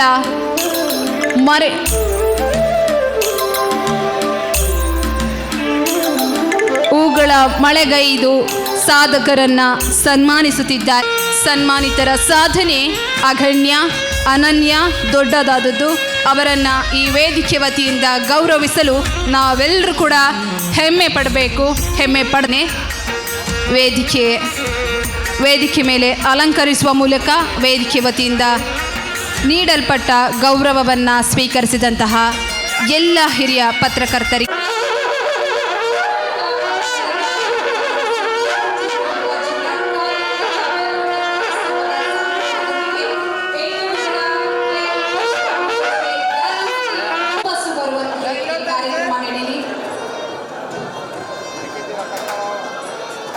ಗೌರವವನ್ನು ಸ್ವೀಕರಿಸಿದಂತಹ ಎಲ್ಲ ಗಣ್ಯಮಾನ್ಯರಿಗೆ ಹೂಮಳೆಗೈದು ಅಭಿನಂದಿಸಲಾಗ್ತೈತೆ. ವೇದಿಕೆ ಮೇಲೆ ಇರುವಂತಹ ಎಲ್ಲ ಗಣ್ಯರು ಸನ್ಮಾನಿತರನ್ನ ಹೂಮಳೆಗೈದು ಅಭಿನಂದಿಸ್ತಾ ಇದ್ದಾರೆ. ಚಪ್ಪಾಳೆ ಪತ್ರಕರ್ತರ ಸಂಘದ ರಾಜ್ಯಾಧ್ಯಕ್ಷರಿಗೆ ಈಗ ಗೌರವವನ್ನು ಸಲ್ಲಿಸಲಾಗಿದೆ. ಕಾರ್ಯಕ್ರಮಕ್ಕೆ ಆಗಮಿಸಿದಂತಹ ಎಲ್ಲ ಗಣ್ಯಮಾನ್ಯರಿಗೆ ಸ್ವೀಕರಿಸಬೇಕಾಗಿ ಈ ಮೂಲಕ ತಮ್ಮಲ್ಲಿ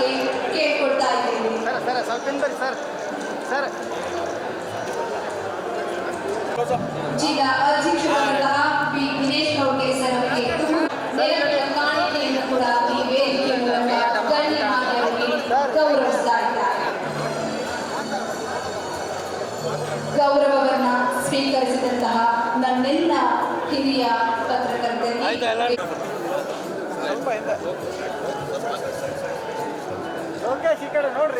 ಟಿಪ್ಪಿ ನೀಡಿದ ಈ ಕಾರ್ಯಕ್ರಮ